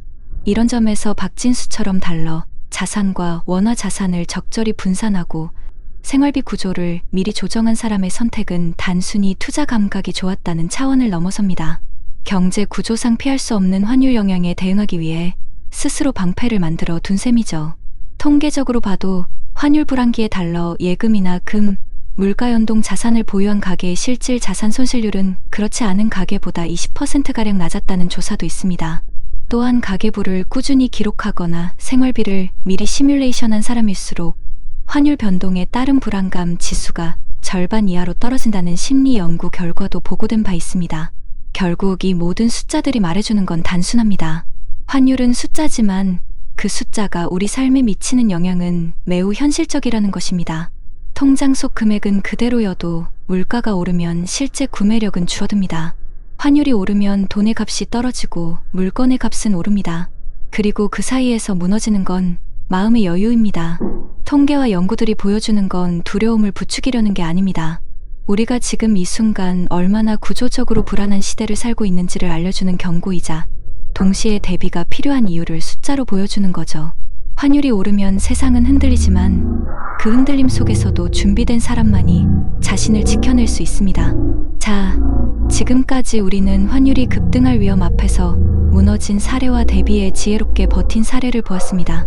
그렇다면 현실에서는 어떤 정부 정책과 제도적 장치들이 그 격차를 줄여줄 수 있을까요? 우리 정부와 지자체, 그리고 해외에서 실제 적용된 해법들을 살펴보면 노후 준비 세대도 환율 리스크를 완전히 피할 수는 없지만 충격을 완화하는 그물망 정도는 마련해둘 수 있습니다. 먼저 대한민국 정부 수준에서의 접근입니다. 한국금융연구원의 분석에서는 정치적 불확실성 등이 환율 변동성을 증폭시키는 요인이므로 정부가 시장 심리를 안정시키기 위해 적극적 개입과 소통 전략을 병행해야 한다고 제시한 바 있습니다. 환율 급등 우려가 커질 때 중앙은행과 재정당국은 통화정책, 외환시장 개입, 거시건 전성 조치 등을 동원해 불필요한 불안을 줄여야 한다고 강조한 것이지요. 또한 중장기적으로는 대외 건전성과 내수, 기반 강화 전략을 병행하여 환율에 대한 내재적 취약성을 낮춰야 한다는 방향도 제시됩니다. 정부는 이미 한국은행과 함께 외환전산망과 외환정보 집중 체계를 운영하며 자본 유출입과 외환 흐름을 면밀히 감시하는 제도를 갖추고 있습니다. 이런 제도는 급격한 외환 흐름 변화에 대응할 여지를 마련해 주는 방어선입니다. 지자체 수준, 즉 지방정부나 광역자치단체 차원에서도 할 수 있는 정책들이 있습니다. 예컨대 일부 지자체는 노년층 생활비 보조금 확대, 전기난방비 지원, 기초의료비 경감 사업 등을 통해 물가 충격을 완화하는 역할을 할 수 있습니다. 예를 들어 특정 시군구에서는 연령별 에너지 바우처 제도를 운영해 난방전기, 요금 일부를 보조해주고 혹은 저소득 노인에겐 월간 생활비 보조금을 지급하는 방식이 이미 일부 시행되고 있습니다.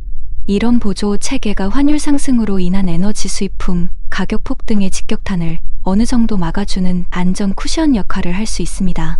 또 농산물 직거래 장터 확대, 지역 농산물 소비 장려 정책, 지역 공동 구매 프로그램을 운영해 식료품 가격 상승 압박을 지역 단위에서 덜어주는 정책도 가능합니다. 그뿐 아니라 정부나 지자체가 환율 리스크를 완화할 수 있는 제도적 장치를 미리 마련해 두는 것도 중요합니다. 예컨대 공공기관이나 지방정부가 구매 계약을 체결할 때 수입 원자재 또는 부품 가격 변동을 감안해 달러 가격지수 연동 조항을 계약서에 포함시키는 방식이 있습니다.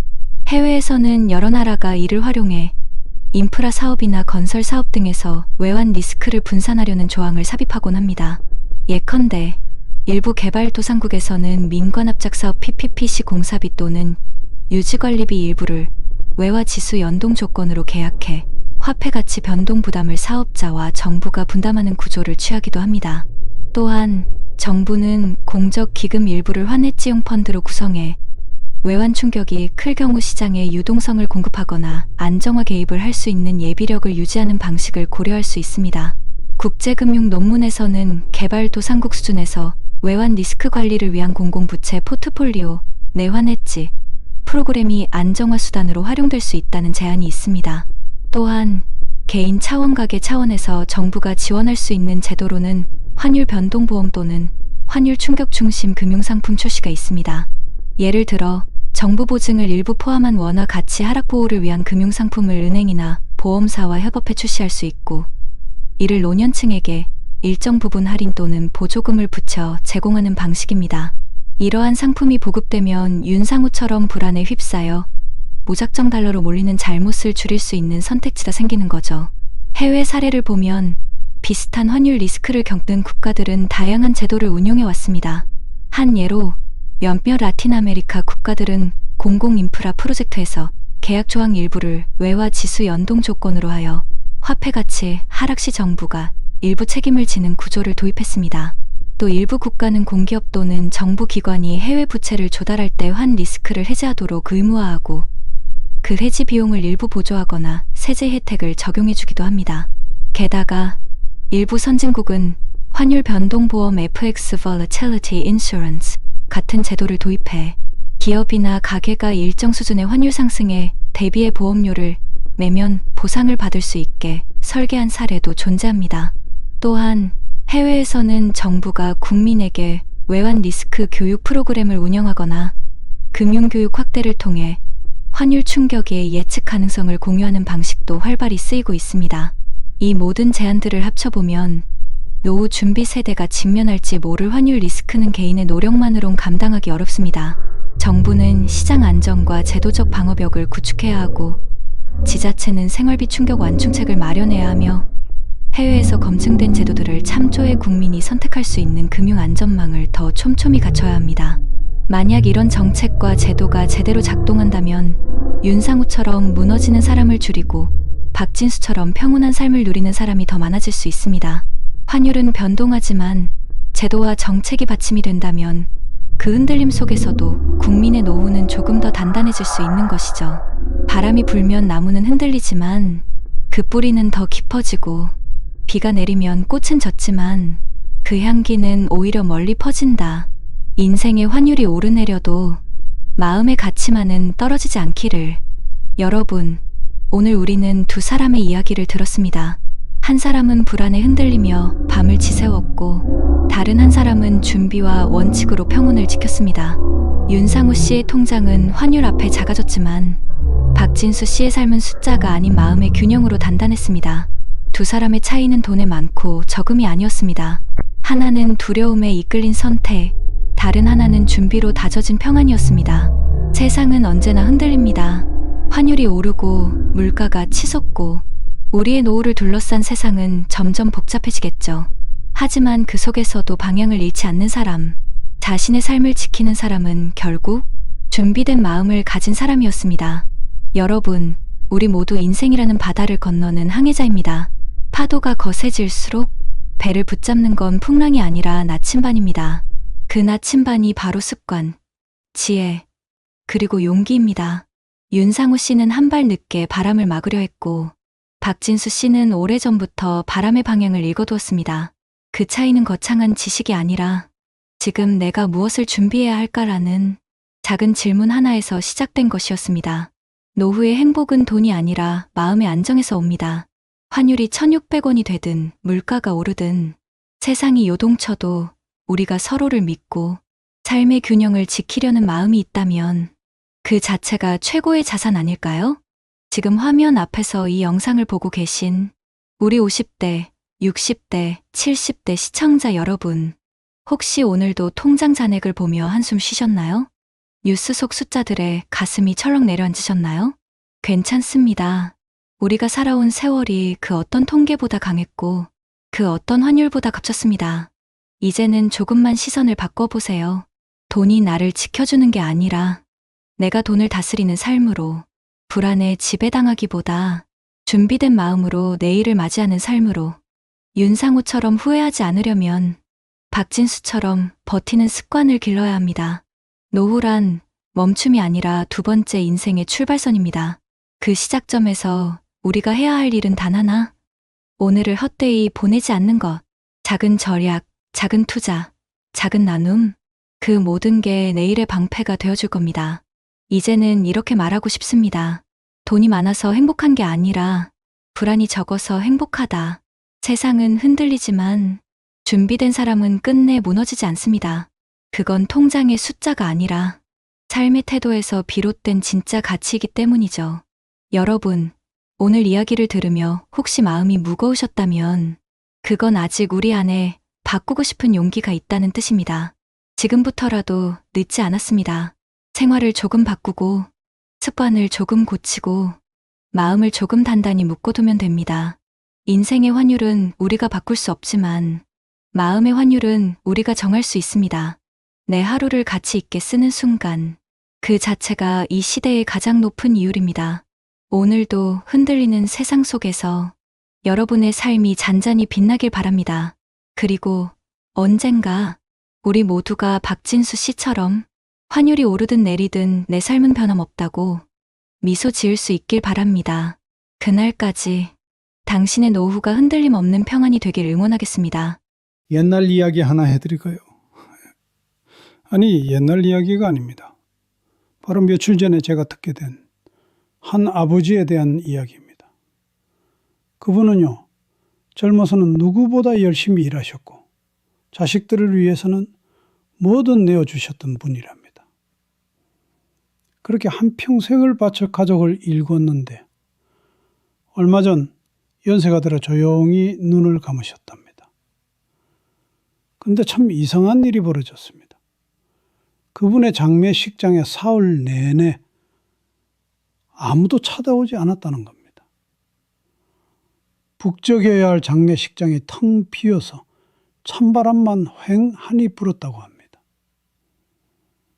평생을 잘 살아오신 분의 마지막이 어쩌다 이렇게 쓸쓸하고 억울하게 끝나버렸을까요?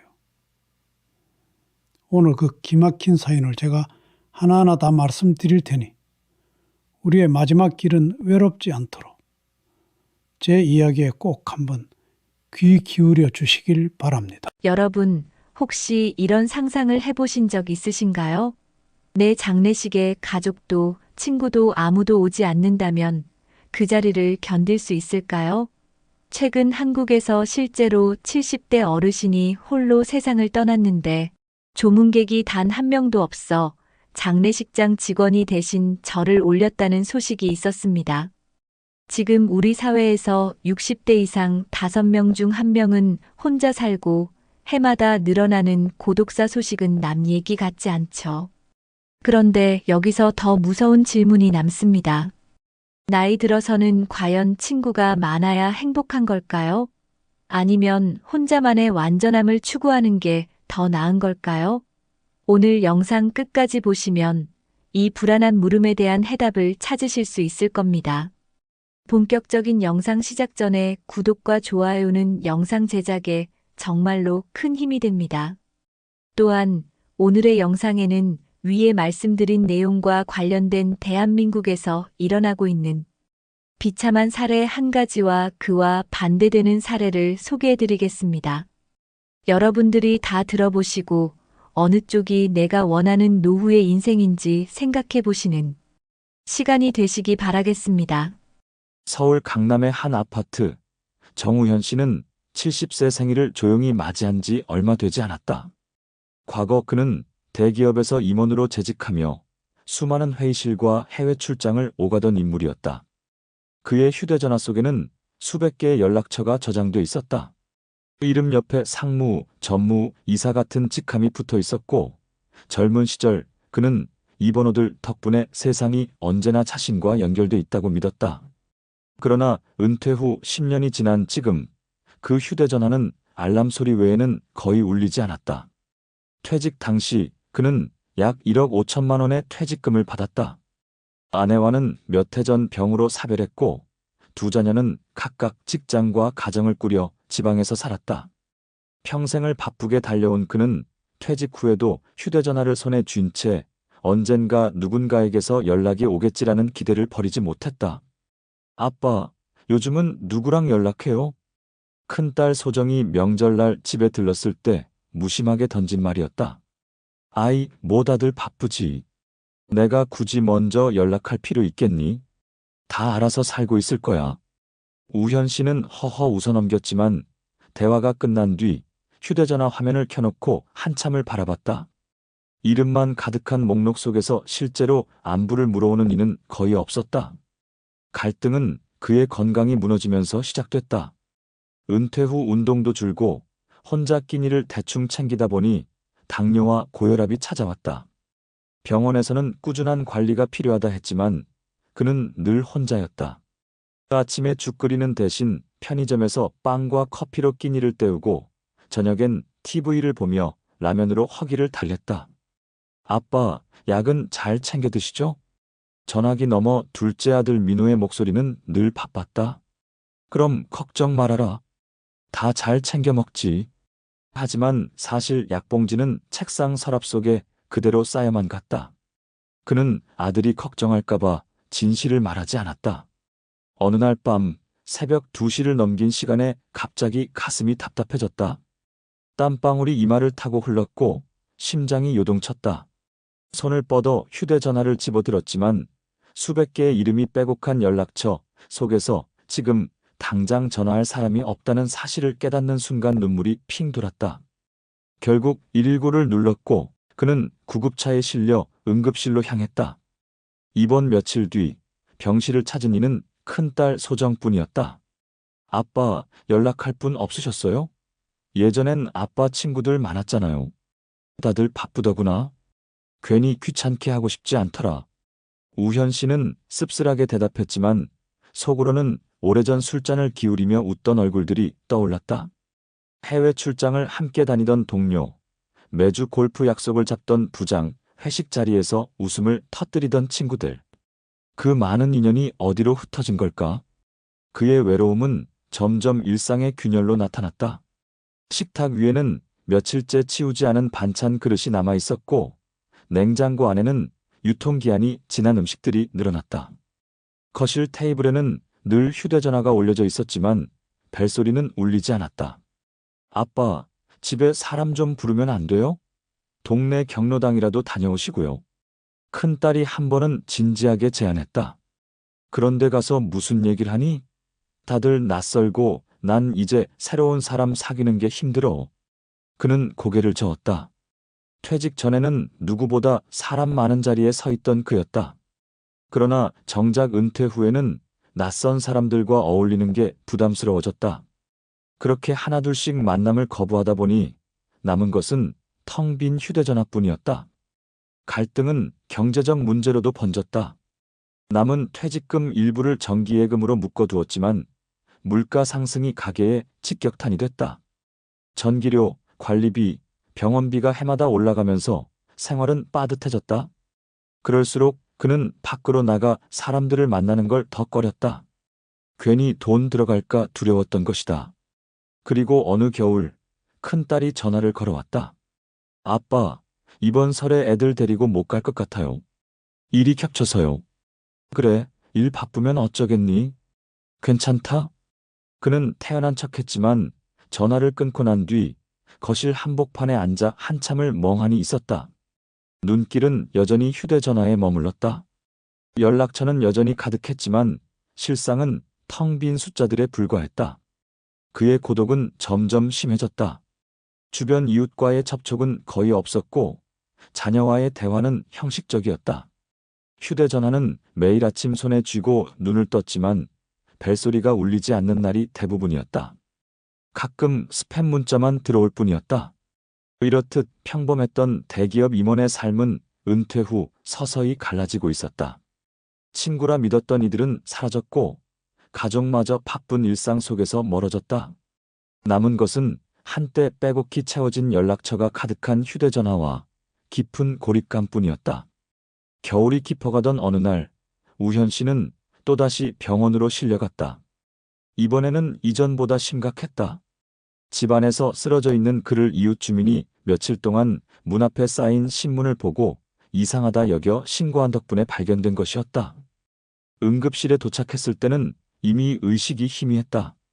병원 침대에 누운 아버지를 바라보던 큰딸 소정은 눈물을 삼켰다.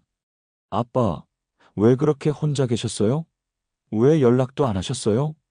그러나 아버지는 힘겹게 눈만 감고 있었다. 며칠 뒤 결국 그는 병실에서 끝내 의식을 회복하지 못한 채 세상을 떠났다. 장례식장은 서울 외곽의 한 병원 장례식장이었다.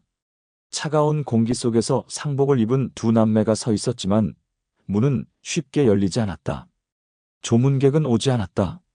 첫날 장례식장 안은 적막했다. 큰딸은 혹시나 싶어 아버지의 휴대전화를 꺼내들었다. 화면 속에는 수백 개의 이름과 번호가 그대로였다. 김 부장, 박상무, 정이사 그 옛날 아버지가 회의실과 식사 자리에서 함께 웃던 사람들이었다. 민호야, 이 번호들 중에 연락해볼까? 작은 아들 민호가 잠시 머뭇거리다 고개를 저었다. 누가 올까? 아빠가 은퇴하고 나서 한 번이라도 연락한 사람이 있었어? 아마 다들 번호만 남아있는 거야. 그 말은 잔인했지만 사실이었다. 둘째 날이 되어도 조문객은 없었다. 멀리 지방에 사는 친척 몇 명이 오려 했지만 일정이 겹친다며 미루었다. 결국 장례식장에 남은 건 두 남매와 장례식장 직원뿐이었다. 그 직원이 두 번이나 분양하며 고인의 명복을 빕니다라고 중얼거리는 장면은 두 남매의 가슴에 깊이 박혔다. 그 순간 소정의 머릿속을 스친 것은 아버지가 생전에 했던 말이었다. 전화번호가 이렇게 많으니 필요할 땐 누군가 꼭 오겠지. 하지만 그 믿음은 허상이었다. 이름만 가득한 휴대전화 연락처는 아버지의 마지막 길을 지켜주지 못했다. 세 번째 날 발인 시간이 다가왔지만 조문객은 끝내 나타나지 않았다. 장례차가 출발하기 직전 큰딸 소정이 아버지의 휴대전화를 마지막으로 꺼내들었다. 손가락으로 화면을 넘길 때마다 이름이 스쳐 지나갔다. 그러나 아무도 오지 않았다. 장례가 끝난 뒤 남매는 아버지의 집을 정리했다. 거실 한복판에 놓인 테이블 위에는 늘 손 닿는 곳에 두셨던 휴대전화가 있었다. 충전기가 꽂혀 있었고 화면에는 미처 확인하지 못한 알림이 떴다. 그 대부분은 광고 문자와 보험 권유 전화였다. 서랍 속에는 퇴직 당시 받은 퇴직금의 일부를 넣어둔 통장도 있었다. 그러나 잔액은 많지 않았다. 생활비와 병원비로 조금씩 줄어들어 이제는 몇백만 원 남짓이었다. 민호가 한참을 침묵하다가 말했다. 누나, 아빠가 왜 그렇게 혼자 계셨는지 이제 알겠어. 연락처는 많아도 정작 함께 밥 먹어줄 친구 하나 없었던 거잖아. 소정은 눈을 감으며 고개를 끄덕였다. 그날 밤 남매는 함께 식탁에 앉아 아버지가 즐겨 쓰던 밥그릇을 바라봤다. 거기에 밥을 담아 식사를 마치고 나니 눈물이 왈칵 쏟아졌다. 우리가 더 자주 찾아뵀어야 했는데. 소정의 말은 공기 속으로 흩어졌다.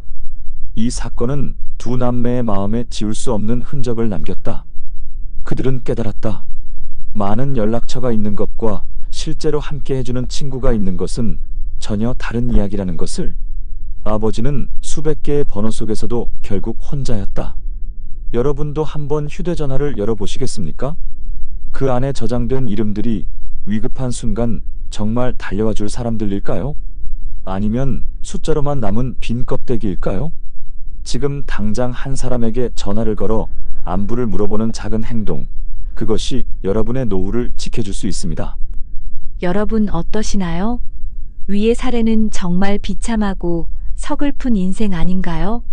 하지만 지금부터 소개해드리는 사례는 정반대의 선택으로 행복한 노후를 보내고 있는 분을 소개해드리겠습니다. 경기도 수원의 오래된 아파트 단지. 올해 69살이 된 정광호 씨는 30해 가까이 공무원으로 근무하다 정년을 맞이했다. 오랜 세월 주민센터와 구청을 오가며 민원인을 상대했던 그에게도 은퇴는 어느 날 갑자기 찾아왔다. 광호 씨, 이제부터는 당신 시간이네. 일도 다 끝났으니 좀 쉬어. 아내 박영희 씨가 웃으며 건넨 말이었다. 그의 월 연금은 약 280만 원. 퇴직금은 따로 없었지만 꾸준히 부은 연금 덕분에 매달 생활비는 안정적으로 들어왔다. 무엇보다 그는 현역 시절부터 언젠가 은퇴하면 어떻게 살까를 깊이 고민해왔고, 그래서 준비가 잘 되어 있었다. 하지만 은퇴 직후의 삶은 생각보다 단조로웠다. 첫 달에는 여행도 다녀오고 오랜만에 책도 읽으며 만족스러웠다. 그러나 시간이 지나자 매일 반복되는 일상에 답답함이 몰려왔다. 친구들을 만나려 해도 대부분 아직 현역으로 일하거나 혹은 연락이 뜸해진 사람들이었다. 여보, 오늘도 집에만 있을 거예요? 사람 좀 만나러 나가요. 아내의 권유에도 그는 처음엔 고개를 저었다. 괜히 나가서 어색하게 있느니 집에서 책이나 읽는 게 편하지. 하지만 아내는 포기하지 않았다. 결국 그는 집 근처 복지관의 동호회에 발을 들였다. 처음엔 낯설었지만 기타 교실에서 만난 또래들과 금세 친해졌다. 매주 화요일 저녁이면 기타 소리가 복지관 강당을 채웠고 수업이 끝난 뒤 함께 분식집에서 라면을 나눠 먹으며 대화를 이어갔다. 어느 날 복지관 강의실 앞에서 휴대전화를 들여다보던 정광호 씨는 문득 떠올랐다.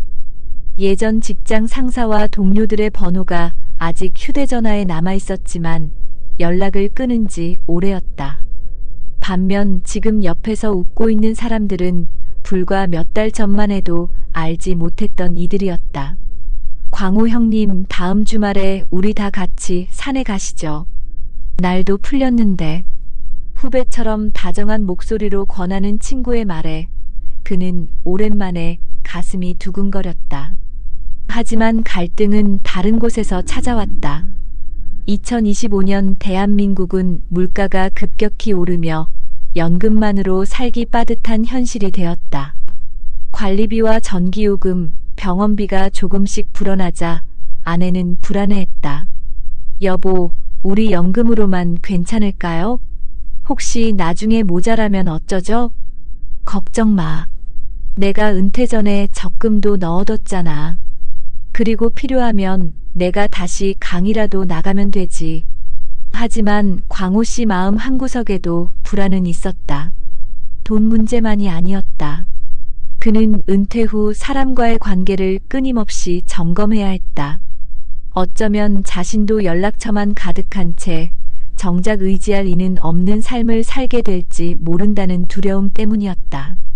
그러던 어느 날 동네 친구 박재만 씨가 갑자기 쓰러져 병원에 입원했다는 소식을 들었다. 재만이 형님, 요즘 연락이 없더라 했더니 광호 씨는 복지관 친구들과 함께 병문안을 갔다. 병실 문을 열었을 때 그는 깊은 충격을 받았다.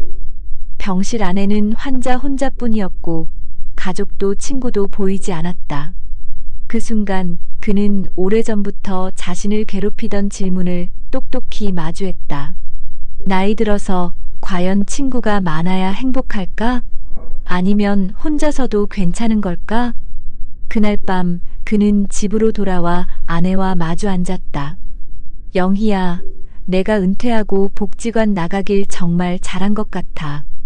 만약 나도 혼자만 있었다면 상상하기도 싫다. 아내는 그의 손을 꼭 잡으며 말했다. 그러니까 앞으로도 사람들하고 계속 어울려요. 우리 둘만으로는 버틸 수 없어요. 정광호 씨는 박재만 씨의 병실에서 돌아온 뒤 깊은 잠을 이루지 못했다. 그가 본 것은 한때 활발하게 사업을 하던 사람이었지만 지금은 아무도 곁에 없는 쓸쓸한 노인의 모습이었다. 영희야, 재만이 형님이 저렇게 혼자 누워있는 거 보니까 마음이 무겁더라. 아내는 한숨을 내쉬며 고개를 끄덕였다. 그러니까요. 결국 사람은 사람이랑 같이 살아야 하는 건데 당신은 그래도 친구들이 곁에 있으니 다행이에요. 그날 이후 광호 씨는 더 적극적으로 사람들을 챙기기 시작했다. 기타 모임은 물론 경로당 장기 자랑에도 빠지지 않고 참석했다. 그는 복지관 게시판에 붙은 자원봉사 모집 공고를 보며 아내와 상의했다. 영희야, 나 주말에 독거 어르신 도시락 배달 봉사 나가려고 해. 괜찮겠지? 좋죠. 당신이 그 일을 하면 나도 같이 할래요. 그러던 어느 여름 광호 씨에게도 위기가 닥쳤다. 평소 괜찮다던 혈압이 갑자기 치솟으면서 집에서 쓰러진 것이다. 다행히 그날은 복지관 친구와 약속이 있던 날이었다. 광호 형님, 오늘 안 나오세요? 집 앞인데 아무 기척이 없네요. 친구의 전화를 받지 않자 걱정이 된 두 사람이 직접 그의 집을 찾아왔다. 문을 두드려도 대답이 없자 결국 경찰과 함께 문을 열었고 거실 바닥에 쓰러진 그를 발견했다. 급히 병원으로 이송된 덕분에 큰 위기를 넘길 수 있었다. 의사는 말했다. 조금만 늦었으면 위험할 뻔했습니다. 앞으로는 꾸준히 관리하고 주변 분들 도움을 받으셔야 합니다. 침대에 누운 광호 씨 곁에는 아내뿐 아니라 기타 모임에서 알게 된 동료들과 복지관 친구들이 줄지어 섰다. 형님, 걱정하지 마세요. 금방 일어나실 거예요. 다음 주 공연도 형님 기타 없으면 허전하다고요. 그 순간 그는 눈시울이 붉어졌다. 휴대전화 연락처 속에서만 머물던 옛 동료들이 아닌 지금은 실제로 곁에 서 있는 사람들이 있었다. 퇴원 후 그는 집에 돌아와 휴대전화를 꺼내 들었다. 예전에는 이름만 가득했던 연락처 목록이 이제는 다르게 보였다. 매주 안부를 주고받는 복지관 친구들, 함께 봉사활동 나가는 사람들, 심지어 최근 알게 된 이유까지. 아내와 함께 저녁 식탁에 앉아 김치찌개를 먹으며 그는 조용히 말했다. 영희야, 난 이제 알 것 같아. 친구가 많고 적고가 중요한 게 아니라 내 곁에 진짜로 있어주는 사람들이 필요하다는 걸. 아내는 미소를 지으며 대답했다. 맞아요. 그게 결국 우리가 행복하게 늙어가는 길이죠. 광호 씨는 매달 들어오는 연금으로 생활비를 충당하고 작은 텃밭에서 기른 채소로 반찬을 만들어 친구들과 나눠 먹었다. 가끔은 손주들이 놀러와서 복지관 공연을 함께 보며 박수를 치기도 했다. 집안은 늘 웃음소리가 가득했다. 여러분, 정광호 씨의 삶은 특별한 비밀이 있어서 행복해진 것이 아닙니다. 그는 단지 연금을 안정적으로 준비했고 은퇴 후에도 사람들과의 연결을 놓지 않았을 뿐입니다. 같은 나이 같은 시대를 살고 있지만 누군가는 텅 빈 연락처만 남기고 떠났고 누군가는 함께 웃어줄 것들과 가족 곁에서 존엄한 노후를 살고 있습니다. 여러분의 휴대전화에는 어떤 이름이 남아 있습니까? 그 이름들이 실제로 여러분 곁을 지켜줄 사람들인가요? 아니면 숫자만 남은 허상일까요? 오늘 당장 한 사람에게 안부 전화를 걸어보는 것. 그것이 여러분의 내일을 바꿀 수 있습니다. 그리고 잊지 마세요. 행복한 노후는 준비하는 순간부터 이미 시작된다는 것을요. 여러분, 이제 실제로 우리가 꼭 알아야 할 통계와 연구 결과들을 살펴보겠습니다. 단순히 한 개인의 이야기가 아니라 대한민국 사회 전체가 직면하고 있는 문제라는 사실을 보여주는 자료들입니다. 우선 통계청과 보건복지부가 발표한 최신 수치를 보면 65세 이상 노인의 5명 중 1명 이상이 혼자 살고 있는 것으로 나타났습니다. 정확히 말하면 2024년 기준으로 독거노인 비율이 22%를 넘어섰고 이 수치는 해마다 조금씩 증가하는 추세입니다.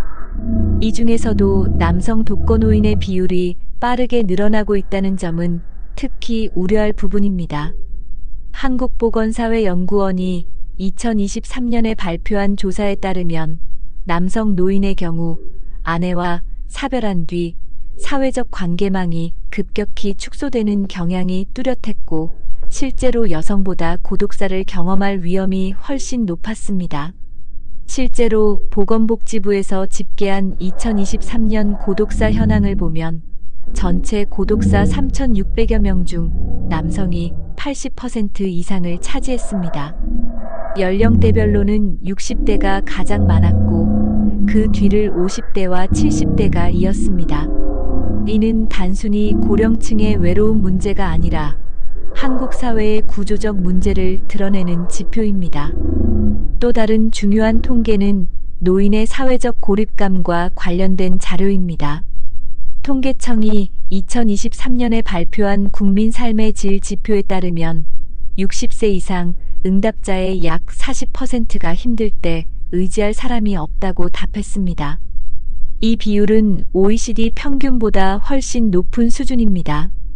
이 지표는 단순한 외로움 설문이 아니라 실제로 위기 상황에서 도움을 청할 수 있는 관계망이 거의 없다는 사실을 보여주고 있습니다.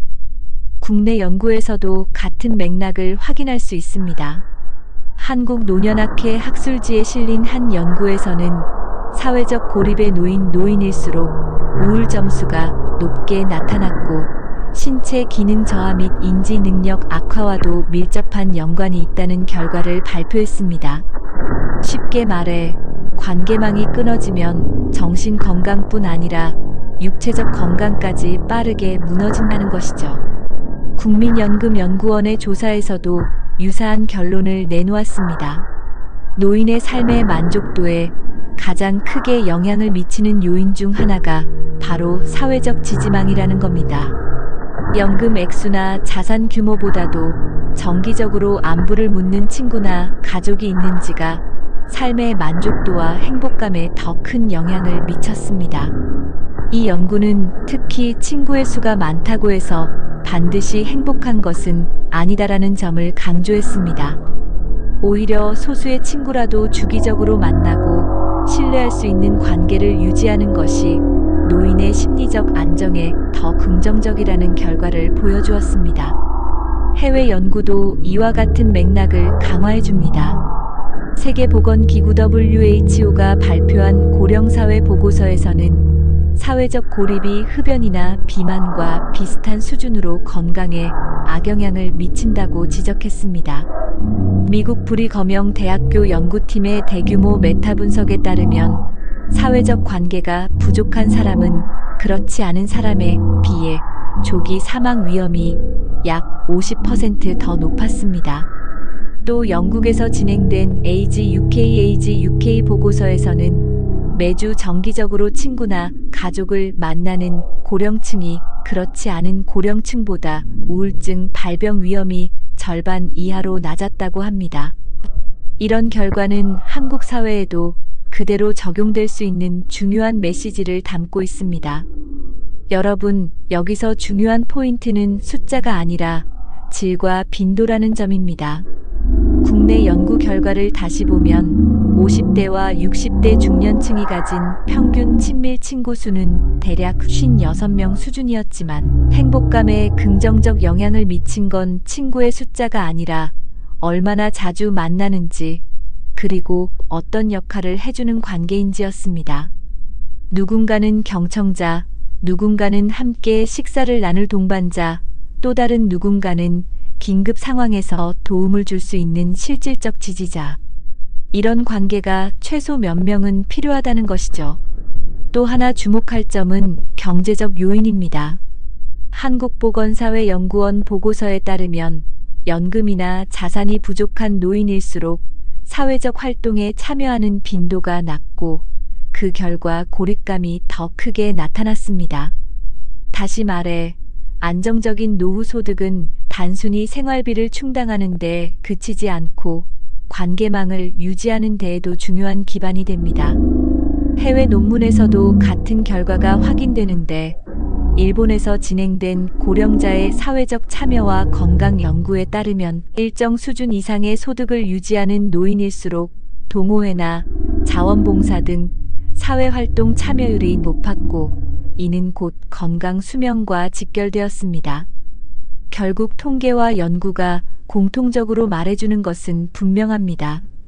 나이가 들어서 행복하고 건강하게 살기 위해서는 단순히 연락처가 많아서는 안 됩니다. 실제로 얼굴을 마주하고 정기적으로 안부를 나누며 서로 의지할 수 있는 관계를 유지하는 것. 이것이 삶의 만족도, 정신 건강, 신체 건강을 지탱하는 핵심이라는 사실입니다. 여러분, 이 데이터들을 보니 나도 지금 뭔가 바꿔야겠다는 생각이 들지 않으시나요? 그렇다면 이런 문제를 어떻게 해결할 수 있을까요? 전문가들은 한 목소리로 말합니다. 노후의 행복은 돈보다도 관계에 달려 있고, 이 관계는 저절로 유지되지 않기 때문에 적극적인 관리와 사회적 안전망이 필요하다고요. 실제로 대한민국 정부와 각 지자체도 이런 현실을 해결하기 위해 다양한 정책들을 펼치고 있습니다. 예를 들어 서울시는 어르신 돌봄 SOS 센터를 운영하면서 갑작스럽게 병원에 갈 사람이 없거나 생활에 어려움이 생긴 어르신들에게 긴급 지원을 하고 있습니다. 경기도 성남시는 독거 어르신들에게 스마트 안심 센서를 설치해 집안의 움직임이 일정 시간 이상 감지되지 않으면 바로 돌봄 인력이 찾아가 안부를 확인합니다. 부산시는 시니어 맞춤형 일자리 사업을 통해 65세 이상 어르신들이 지역 도서관이나 공공시설에서 일하며 사회적 관계를 이어갈 수 있도록 돕고 있습니다. 이런 정책들은 단순한 복지가 아니라 어르신들이 세상과 단절되지 않도록 연결해주는 중요한 장치들입니다. 또 보건복지부는 2020년부터 고독사 예방 및 관리 종합 대책을 시행하고 있는데, 이 안에는 고위험군을 선제적으로 발굴하고 지자체와 협력해 정기적인 안부 확인 전화를 돌리는 시스템이 포함되어 있습니다.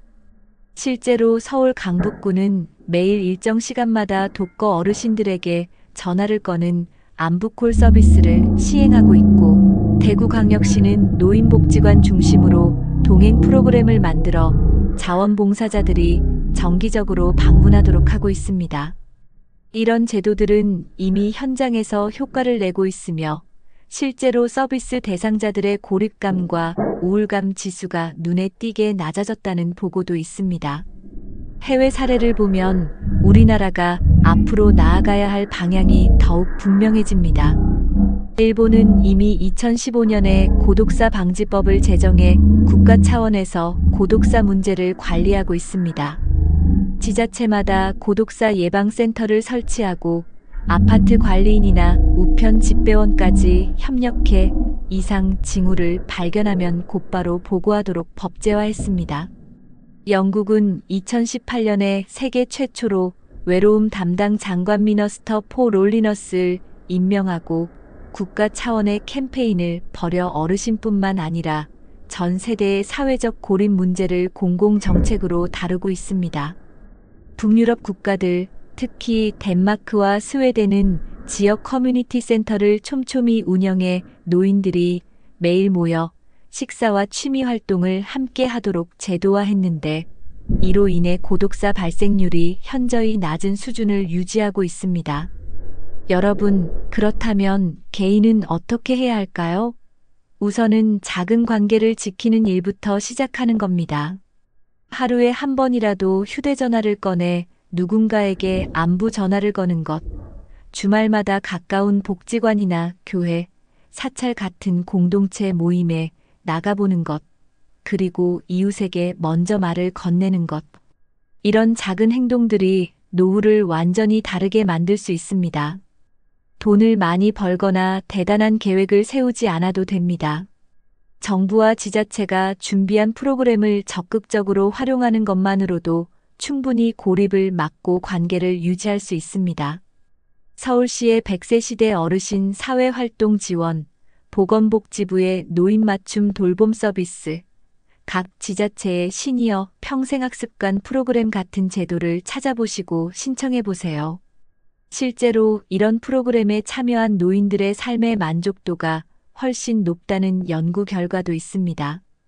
그리고 해외 사례에서 볼 수 있듯 우리 사회도 이제는 고독을 개인의 문제가 아니라 사회 전체가 함께 풀어야 할 과제로 바라봐야 합니다. 일본처럼 법제화를 통해 지자체 지역 주민 모두가 어르신의 안전망 역할을 하게 만드는 것, 영국처럼 정부가 외로움 문제를 국가 의제로 올려두는 것, 북유럽처럼 누구나 쉽게 드나들 수 있는 커뮤니티 센터를 만드는 것. 이런 제도들은 결국 노후의 고독을 막는 가장 확실한 해답이 되고 있습니다. 여러분, 지금 이 영상을 보시는 분들 중 많은 분들이 50대, 60대이실 겁니다. 오늘 제가 말씀드린 정책과 제도, 그리고 해외의 해법들을 잘 기억하셨다가 지금부터 하나씩 실천해 보세요. 내 주변 사람들과의 관계를 지키고 지자체가 마련한 제도를 활용하는 것. 그것이 바로 내 노후를 지키는 가장 확실한 보험이 될 겁니다. 잊지 마세요. 행복한 노후는 준비하는 순간부터 이미 시작됩니다.